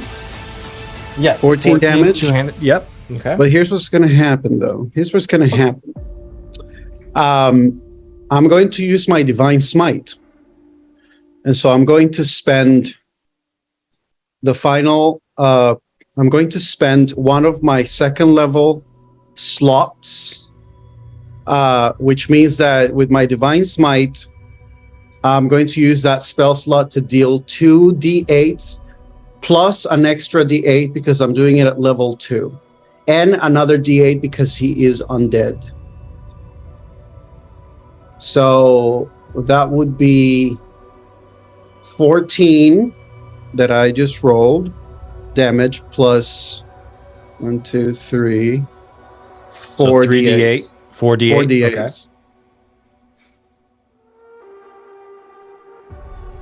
Oh, and then an additional d8 for undead or fiends. Yes, that is, I think, 4, right? So it's 2 d8s 4d8. Yep. plus 1 that is because it's the spell slot is level 2, and then the undead, so that's 4. Yep. And that's 15 total damage. So that's 15 plus 14, and that's your first attack. So that is yes. So that is 29. So that's 29 points of damage, and the Divine Smite, that is radiant damage. So Correct. the vampire does not get. I'm pretty sure. It does not regenerate its hit points. Beautiful. For this round. Great. So- And so I still have 1 attack, correct? Yep, one more attack. All right. So You want to do the same thing, or if you want to do, I think you can do one more attack, just like regular, with advantage. Sorry. Oh, okay. Gotcha. So let's do this. So this one also with advantage. So what you're saying, or is this one is just regular? Yeah. No, this is, regular, but it is with advantage, Gotcha. not without the Divine Smite. Gotcha. So that's a 10. Rolling with advantage. That's an 11. It's better. That's a miss. That is a miss, unfortunately. Ow. It's all right. You rolled better. I'm proud of you. Wait. 11 means... Oh, no. So if I rolled a 10 in a plus 8, that means that I rolled a 2. But if I roll a 2 with the martial art knowledge that I have with my two-handed sword, if I roll a 1 or a 2, I get a reroll. So does that mean that I can do a third roll? That's on damage. Yeah. That's on damage? It's not Yeah. an attack, yeah. You're talking about the great weapon fighting style, or is it the great weapon master feat? Fighting style. So the fighting Oh style yeah, is it's rolling a damage yeah. dice. Never mind. Yeah. Never mind. Trust me, I wish you could re-roll that attack. Even me. So that completes your Wait. turn. No, I have a bonus, and I still have a couple of slots. I am going to try and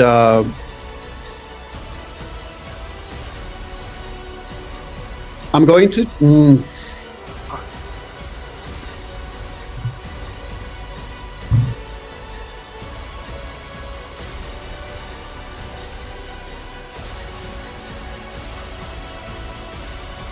I mean, why not? I guess why not?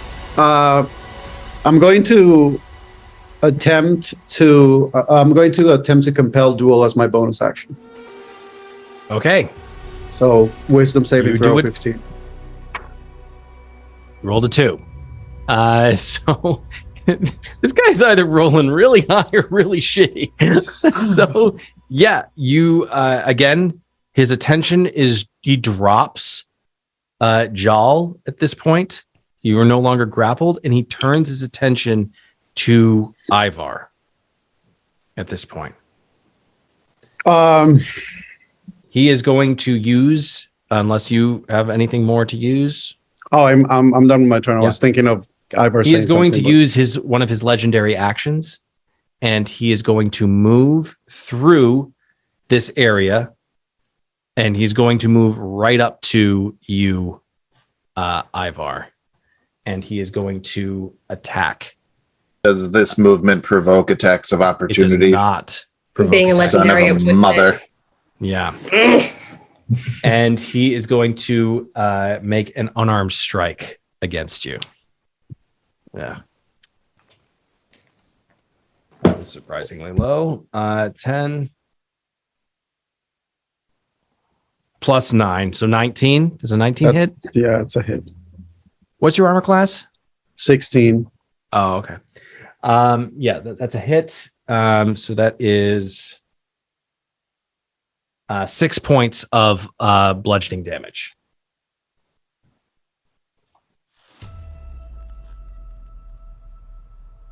It's okay.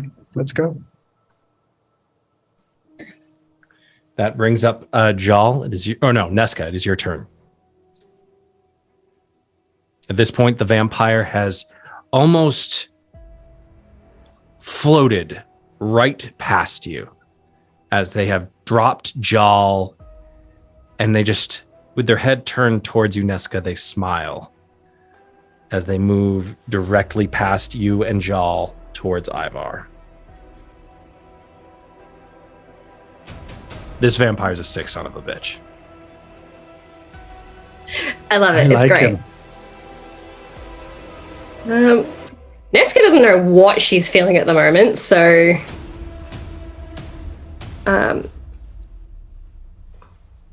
has Ivar moved? Let's do a melee attack against him. Oh, no, I'm sorry. Yes. He just turned and attacked Ivar. That's right. Because Ivar moved in right behind him. Yeah. But he has dropped Jal at this point. Okay, so when you said he moved past us, did he like go to flank or like get behind Ivar? Mm-hmm. Okay, so I need to move. That's absolutely fine. Can I position myself so I'm in front of Joel, flanking Ivar, and still being able to hit? So at this point, the vampire has moved behind Ivar. So you can move right alongside Ivar, and now Jal is behind the both of you. So you're blocking the vampire from Jal. Oh, good. Yeah. But they're both within reach of me. Yes. Perfect. I'm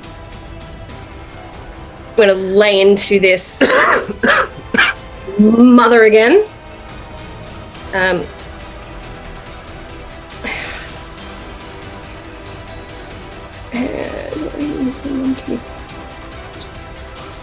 Okay. So, first attack. Dirty 20. That's a hit.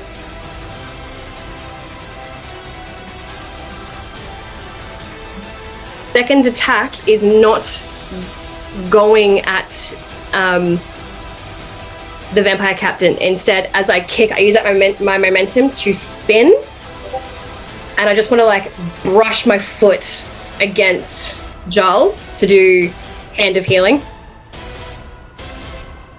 I'll allow Foot it. of healing. Yeah. Foot of Hand healing. of Healing. Smell my foot. Feel the healing. Healing. Just still covered in sewer gunk. Are you not healed? I mean, it's not much, but you get 8 points. I will take 8 points. And Oh, then, show. so that's that. Then bonus action, flurry of blows. So another 2 attacks coming at the vampire. That's a miss.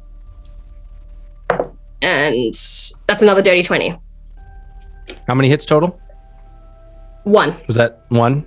Wait, just 1? Oh, no. Sorry, I haven't rolled my damage for the first attack. So, first attack is 6 points. Then I did healing for 8. Then I missed 1 flurry. And then 1 flurry, and then the second. Okay. Is, that's 8 points. So 14 points total. Okay. Yep. Okay. Does that complete your turn? Bonus action, attack, move. Yeah, I'm not going to move anywhere else. Yeah, that's me. Jal, it's your turn. Okay.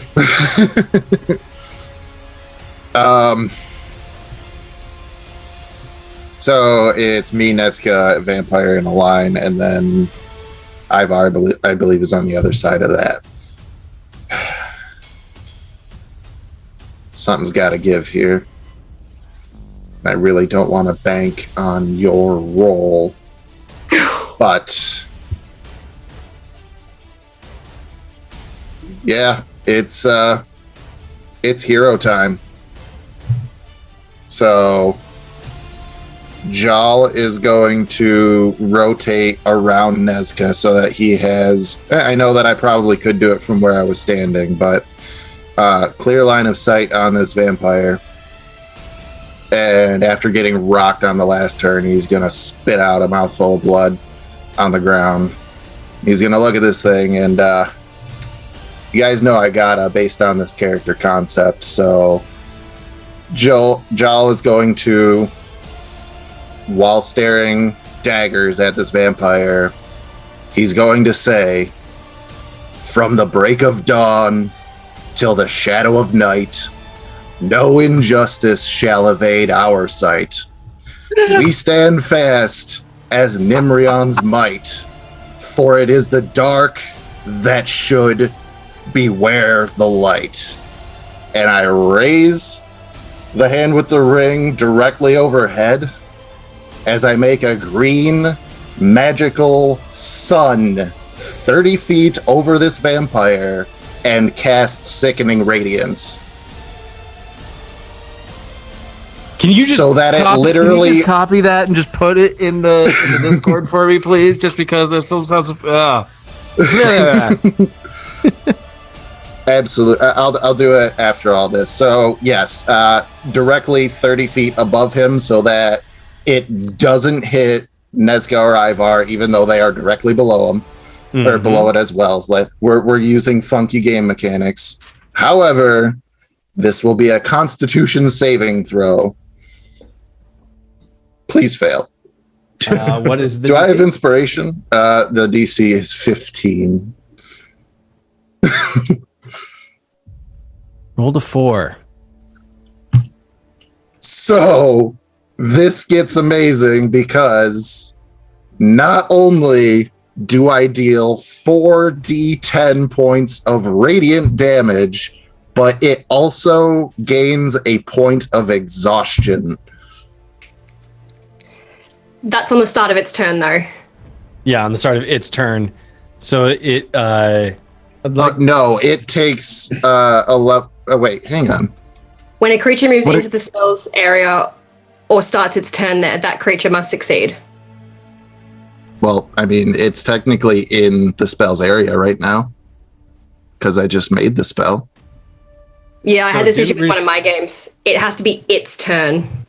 Okay, so he goes, all right, fine. I would like to my add- turn. I will roll my 4d10. And I would like to add as well that we forgot to say, I have slasher damage, so technically the vampire's speed is reduced on his current, he can't incoming move. turn. Yeah. Yeah.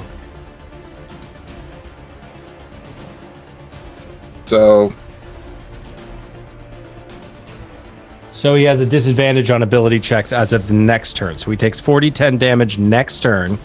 Oh, And he exhaustion has- also affects attack rolls. No. It should. Not What do you mean not no? just not one level. If it's one level of exhaustion, it's just a disadvantage on ability checks. You would have to have 3 in order to have disadvantage on attack rolls. Darn it. I thought that was it. Either way, so long as he doesn't move, this will happen every turn. And it's his I turn. only got out 1d10, so I'm going to roll this one 4 times. I'm just going to call them out as I roll them. Add them up for me, guys. 3, 10, 13, 1, 14, and 8. 22 24. points of damage. 22.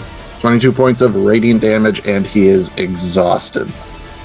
Exhausted. He has a disadvantage on ability checks, which is whatever, because it's not like he had to use any of his abilities at all ever since he started fighting you. So Other than grapple checks. other just than saying. everything, yeah, for the first time in this fight, as the radiant green sun is hanging in the air above him, his face, there is a brief flicker of panic as suddenly he realizes, I might have bit off more than I can chew. Pun intended. That was just Yeah. as the pungent master, I approve. Ivar, it is your turn. Oh, wait a second. Let's see. Hold on 1 second.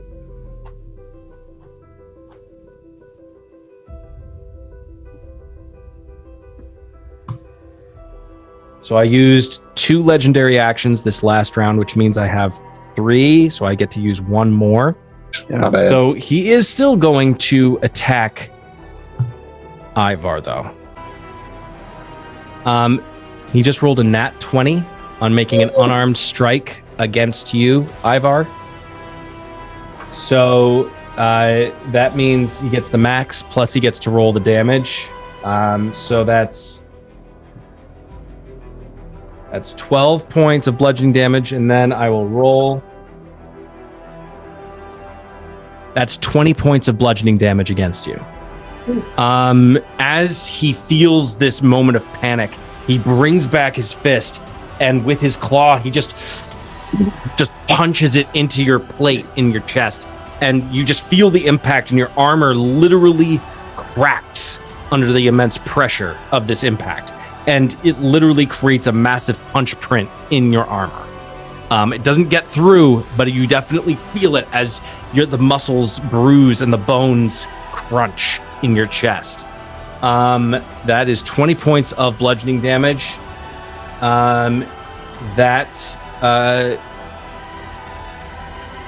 completes its legendary action so I used 3 in that last round. So it is now the start of a new round. It is your turn. Okay.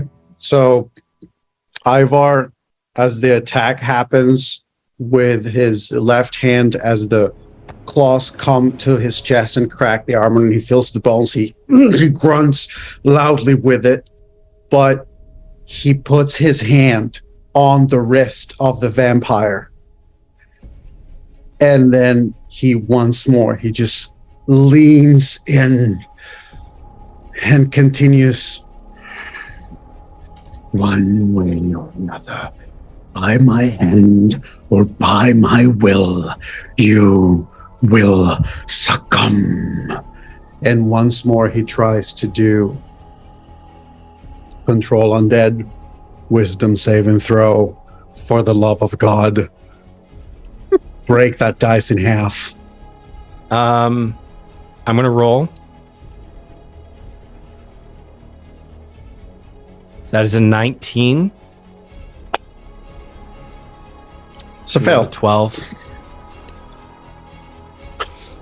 So, since he senses that the mind isn't budging, he just pushes the hand away and then brings his sword down on a slashing strike downward to the vampire. And that's a 27. That is a hit. Jesus. One away from a crit. One away from a crit. One away from a crit. I feel like Was you're that a rolling straight 9. I feel like you've rolled a 19 to hit so many times, you need to be a champion fighter. And here's what's going to happen. I'm going to use my last second level slot. So I'm going to roll my first damage. That's So 16. that's 16. And then once again, just like before, The 2d8. 4d8. 4d8. That's right. And that's 13. 29 points of damage. Radiant. Well, we all know he ain't going to be in Rush Hour 3.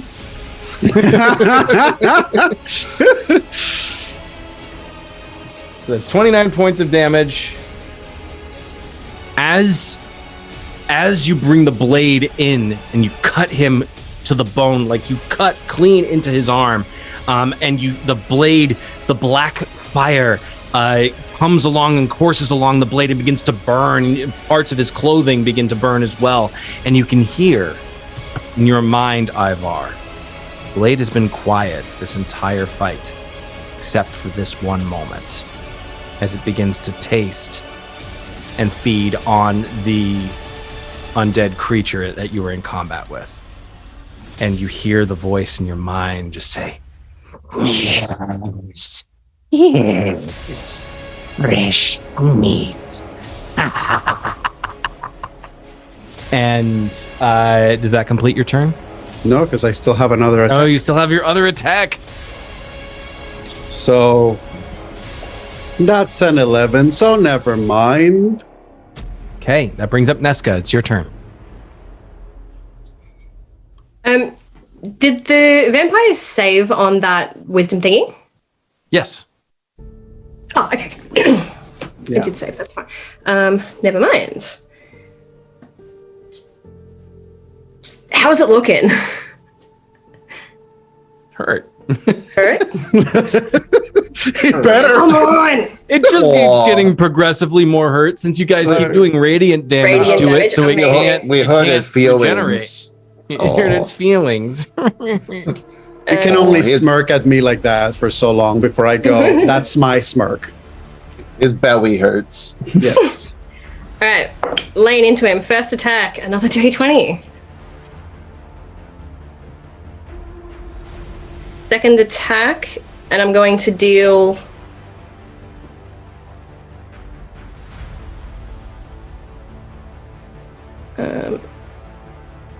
Where is it? Where is it? Where is it? Hit a creature. Okay, amazing. That will hit. I don't think a 16 is going to hit. Oh, am I flanking? No, because you're right in front. Okay. Because you're all basically right in front of the thing.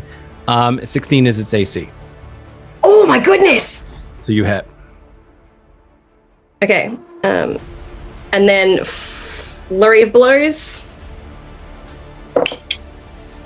That's going to be a 17, and Hit.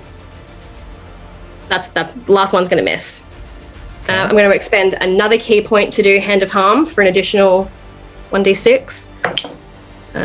So it'll be 4 necrotic damage, Okay, so 4. and then my 3 hits are 4, 8. 5, 13. 8. 21 points of damage. Looking really fucking rough right now. You basically, after Ivar's blade is cut into its arm, you basically come in from the other side and you just start to work the body, and you just start to just pummel into this creature's side into a bloody pulp. And it's just like, you feel the ribs of this undead creature give as you begin to just turn them into dust with your hands, just finding like where all of the weak points are and all of the, and you feel the creature just, what what you would have been breath if it was like a living creature. It would have been driven clean out of its body. This creature, this vampire, you feel he screams in pain, and he just looks at you. Does that complete your turn? Yep. I just hiss at it. It is going to...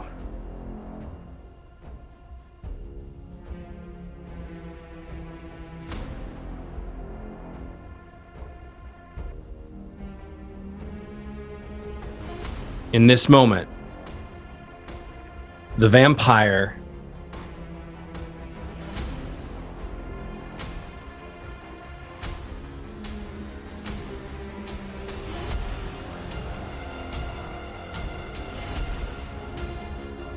the vampire moves. It's going to use a legendary action and move its full movement 30 feet away from you all. And it stands looking at each of you and says, "Your time will come." You're not. And it transforms into a bat and This mother. Does anyone have counterspell? Oh. Can I just throw Yoshi at him? Yoshi's 30 feet away. Can Yoshi's I 30 just feet be away. like, Yoshi, catch? And then just throw. How fast is he moving? What is a bat's full movement is A bat? They're not overly quick.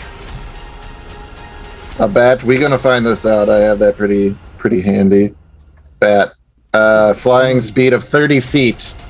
so it's at this point they're 60 feet away from you all, and they're up in the air. Oh, that's fine. I have a short bow. That was the I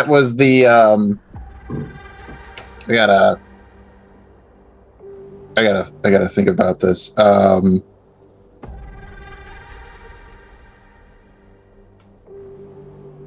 Yeah, that's good. This is how we're gonna do it. So he's 60 feet away, up in the air, Yeah, at this point. and it was a legendary action at the end of Neska's turns. Mm-hmm. So that means that it's my turn. Mm-hmm. Yes. Eldritch Blast. Yes. It has a range of 120 feet. Give me. We'll say. Yeah. Go ahead. Give me an attack roll.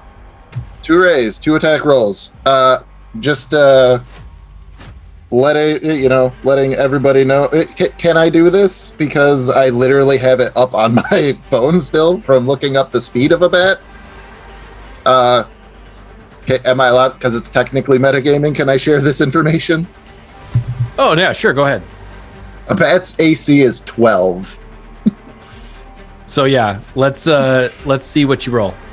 All right, 2 Eldritch Blasts. Number 1, +7 to hit. That is okay. So the first one misses. It's an 11. Dear sweet God, I had to talk shit. Second attack. Okay, 17 on the second one. Okay. All right. So rolling damage. So 10 point or D10 plus 4 for agonizing blast plus 3 for Genie's Wrath, so that's going to be total of +7. All right, so total of 10 points of damage. Hang on. I'm just hold on. Okay, holding on. In bat form, a bat has 1 hit point. Uh-huh. In his vampire form, he had 6. Jal, as you see the bat just start to make its escape away, Jal, you just pull this eldritch energy into your hands and you leash it, and it first one misses, goes clean over, and he just starts to dogfight with this eldritch blast. And then suddenly you unleash the second blast and you hit it, and it immediately transforms him back into his vampire form, dropping him 30 feet to the ground. May I have an addendum? In addition to the damage that you already have done. No, I'm not gonna let him hit the ground because I'm gonna just do it. To make this whole thematic, I will use my bonus action, Genie's Gift Flight, fly up to meet him, and with that hit, use the Grasp of Adar to yank him into the sun. Yeah, we'll say it. Yeah, you do that. And you see in his vampire form, you hear him scream, and it's like a scream that's cut. And he is no more. I will Jal, lower back down to the ground. Come to rest back down on the ground. Radiance. And the sun is gone. At this point,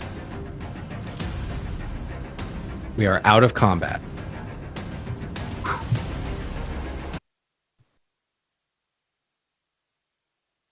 What do you guys do? We go to the bridge to find the people that we saw running in the other direct. No, I'm kidding. Yeah, we're doing good there. I got 23 HP. That's more than We're one. on a roll. We have no spell slots left. Yeah, What nope. could go wrong? I have Let's one go key back. point. That's it. We're good. Let's go. We can do this. We can take over the city. No, in all honesty, though, the first thing that Jal does once that happens, well, first thing, he takes a deep breath. Second thing, he checks on the bride. Oh yeah. The bride is I already married the bride completely- by this point. I'm kidding. The bride is completely speechless. It is in utter, complete shock. Just like tears just pouring from her face. Like her makeup is completely smudged and ruined.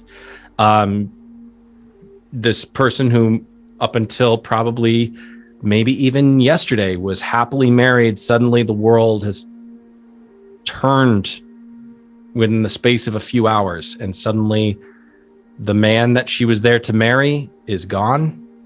The world is crumbling around. At this point, we'll say that it is now 5 o'clock in the morning. The very hints of the first sun rays are beginning to come through the horizon. There's a low fog that is hanging over the harbor. You see, off in the distance, the city is in flames.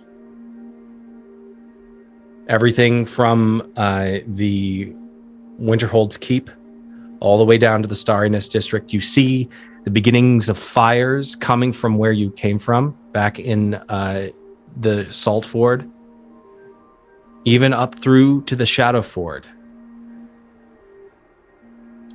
If you could be in the Shadow Ford right now, you would see it is utter pandemonium.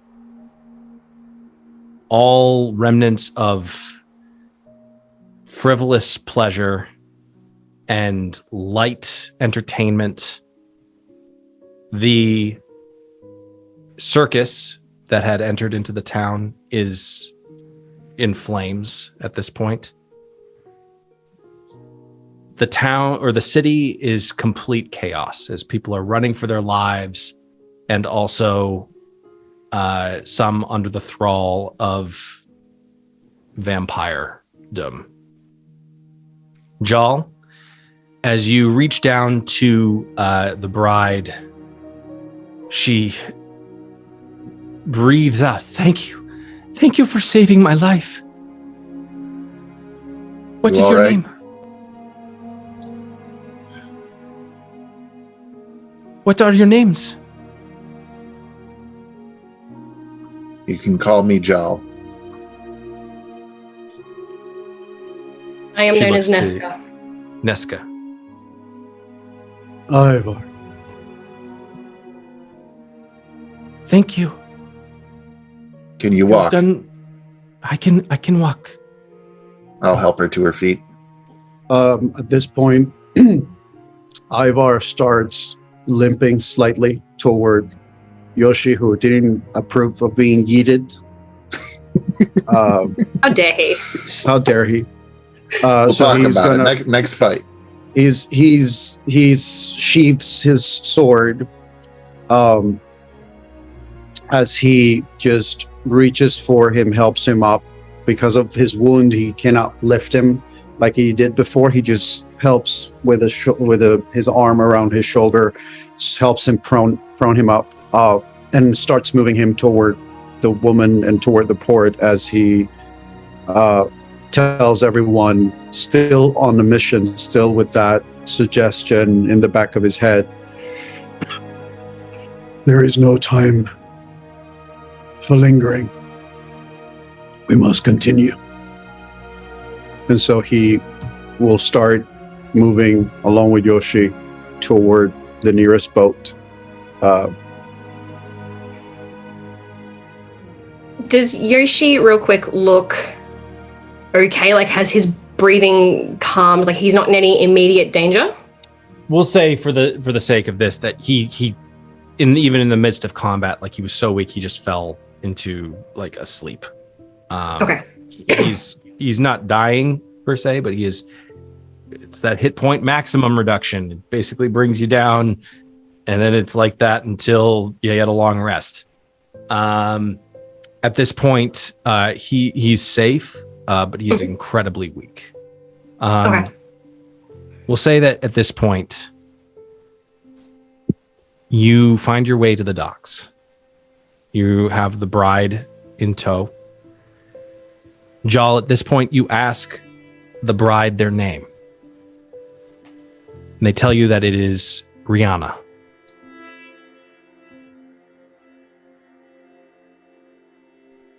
She shares that she is from Suristir and that she belongs to a wealthy family there and was there to be married to another merchant family in Nimrion.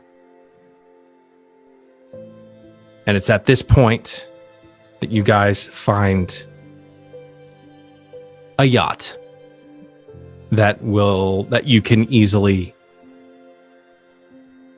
outfit yourselves and make for the seas. Just for the heck of it, whoever has the highest, I guess, intelligence, give me like a piloting check. Not me. I think that would be Neska.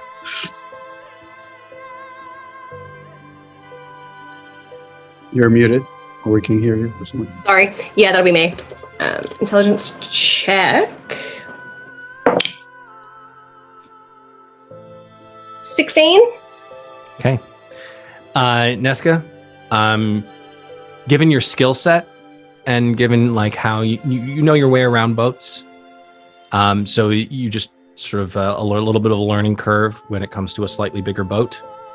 But you are able to sort of direct Jal and Ivar to manning the rigging and getting the sails sheeted. And you get the anchor hauled up and you begin to sail out of the harbor. At this point, Yoshu comes up to you, Neska. You're at the tiller. And he very weakly just puts his hand on your shoulder and just gives you a light squeeze. And just says, "Thank you." Jal, you've made it out. You made it out of Ashcaleen safely without having to be a part of whatever the fuck the Red Guard were going to be doing.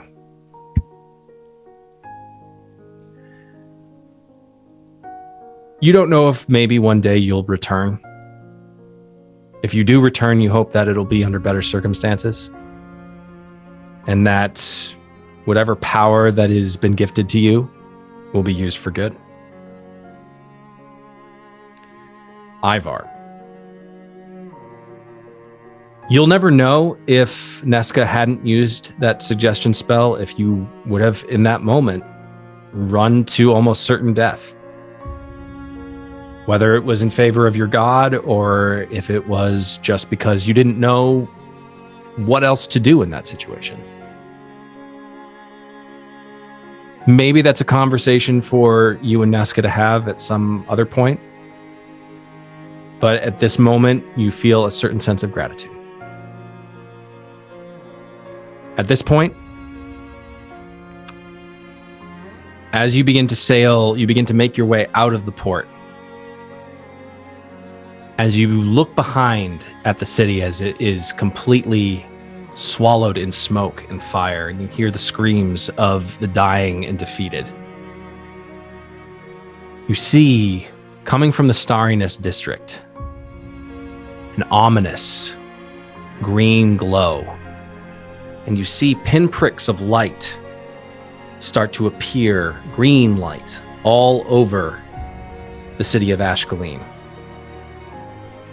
And as their energy coalesces and centered within the Starriness district, you see the Temple of Talos with its crystalline spire with the lightning housed within it briefly flicker and then disappear. And that is where we'll end tonight.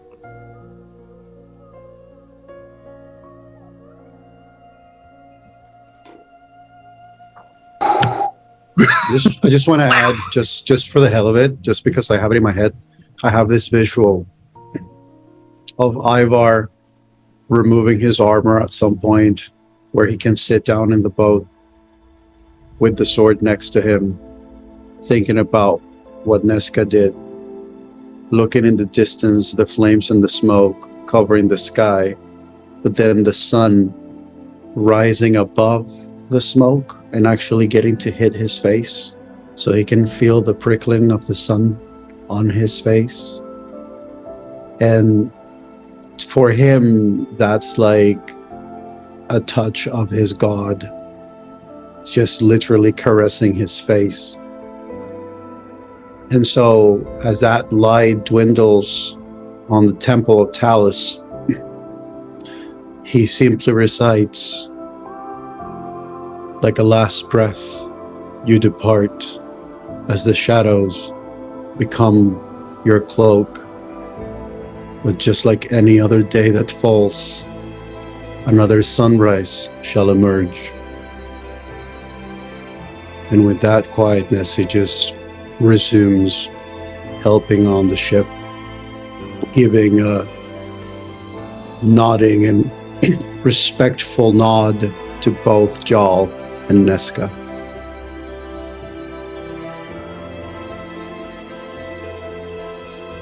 Jarl will return the nod, looking off the back of the boat at the city still. And he's got the hood of his cloak down as he's looking. The cloak that he started wearing so that he could hide from his former Redguard co-workers.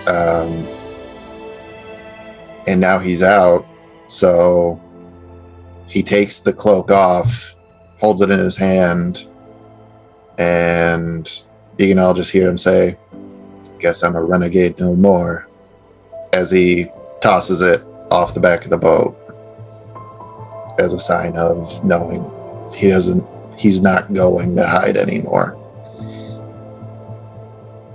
After that, he reaches into his pouch and pulls out a about softball size pearl, touches the ring to it. It's a pearl of power. He gains that spell slot back, and as he does it, he just says, "There's more work to be done."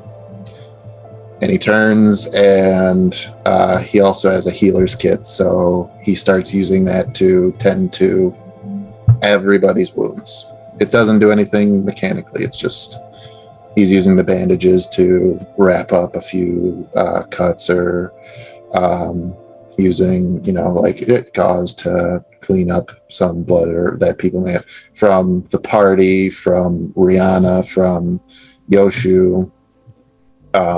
Just trying to, and the entire time just reassuring everybody, we're moving forward. Neska would have kept she would have been on high alert until she felt confident that they were outside of the ship's range, listening to Yoshi's words. And then she visibly relaxes, refuses any assistance from Jarl for injuries. She's not hurt. Did you take damage? I mean, I'm Nope. pretty sure you didn't. That's fair. Nope, I was not hit. Then he finally prestidigitates all the sewer muck off of you.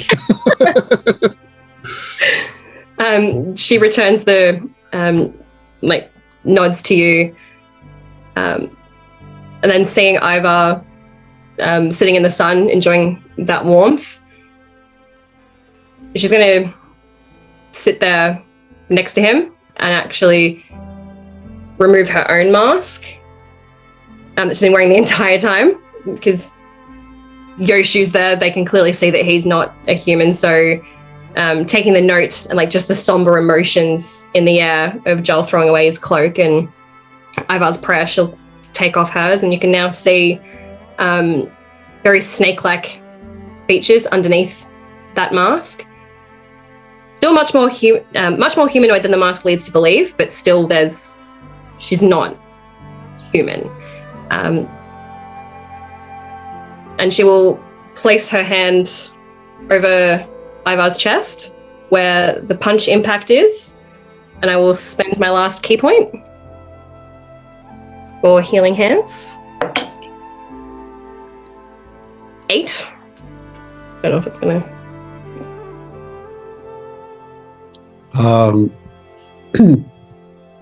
Ivar is going to take advantage of her putting the hand on his chest and is going to bring his above hers as he looks at her in the eye, finally seeing her face. And after a brief moment of silence, he just says to her, It is an honor to finally meet you, Neska. Gratitude. Then you, Neska. She'll bow humbly as she's seen Ivar do. This is not customary for my people. I am in new territory. Ivar looks at the distance of the burning city. I believe in one form or another, we all are.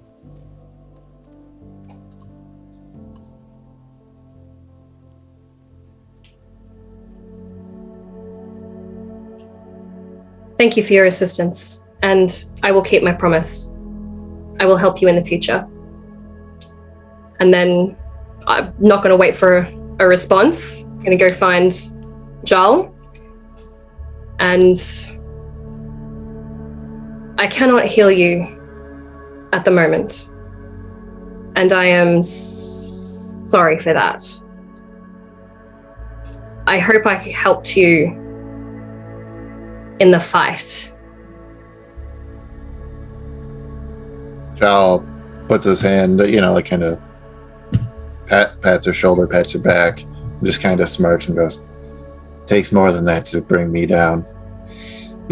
It'll be fine. We have time. The worst is behind us." Thank you. Just don't find yourself on the receiving end of one of my punches. Well, you know me. I don't much like being in front of everybody anyway. I do better work. It's whatever. I'm too tired to be funny.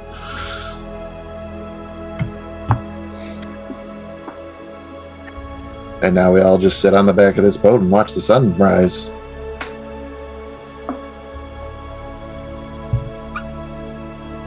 Great game, guys. Really great game.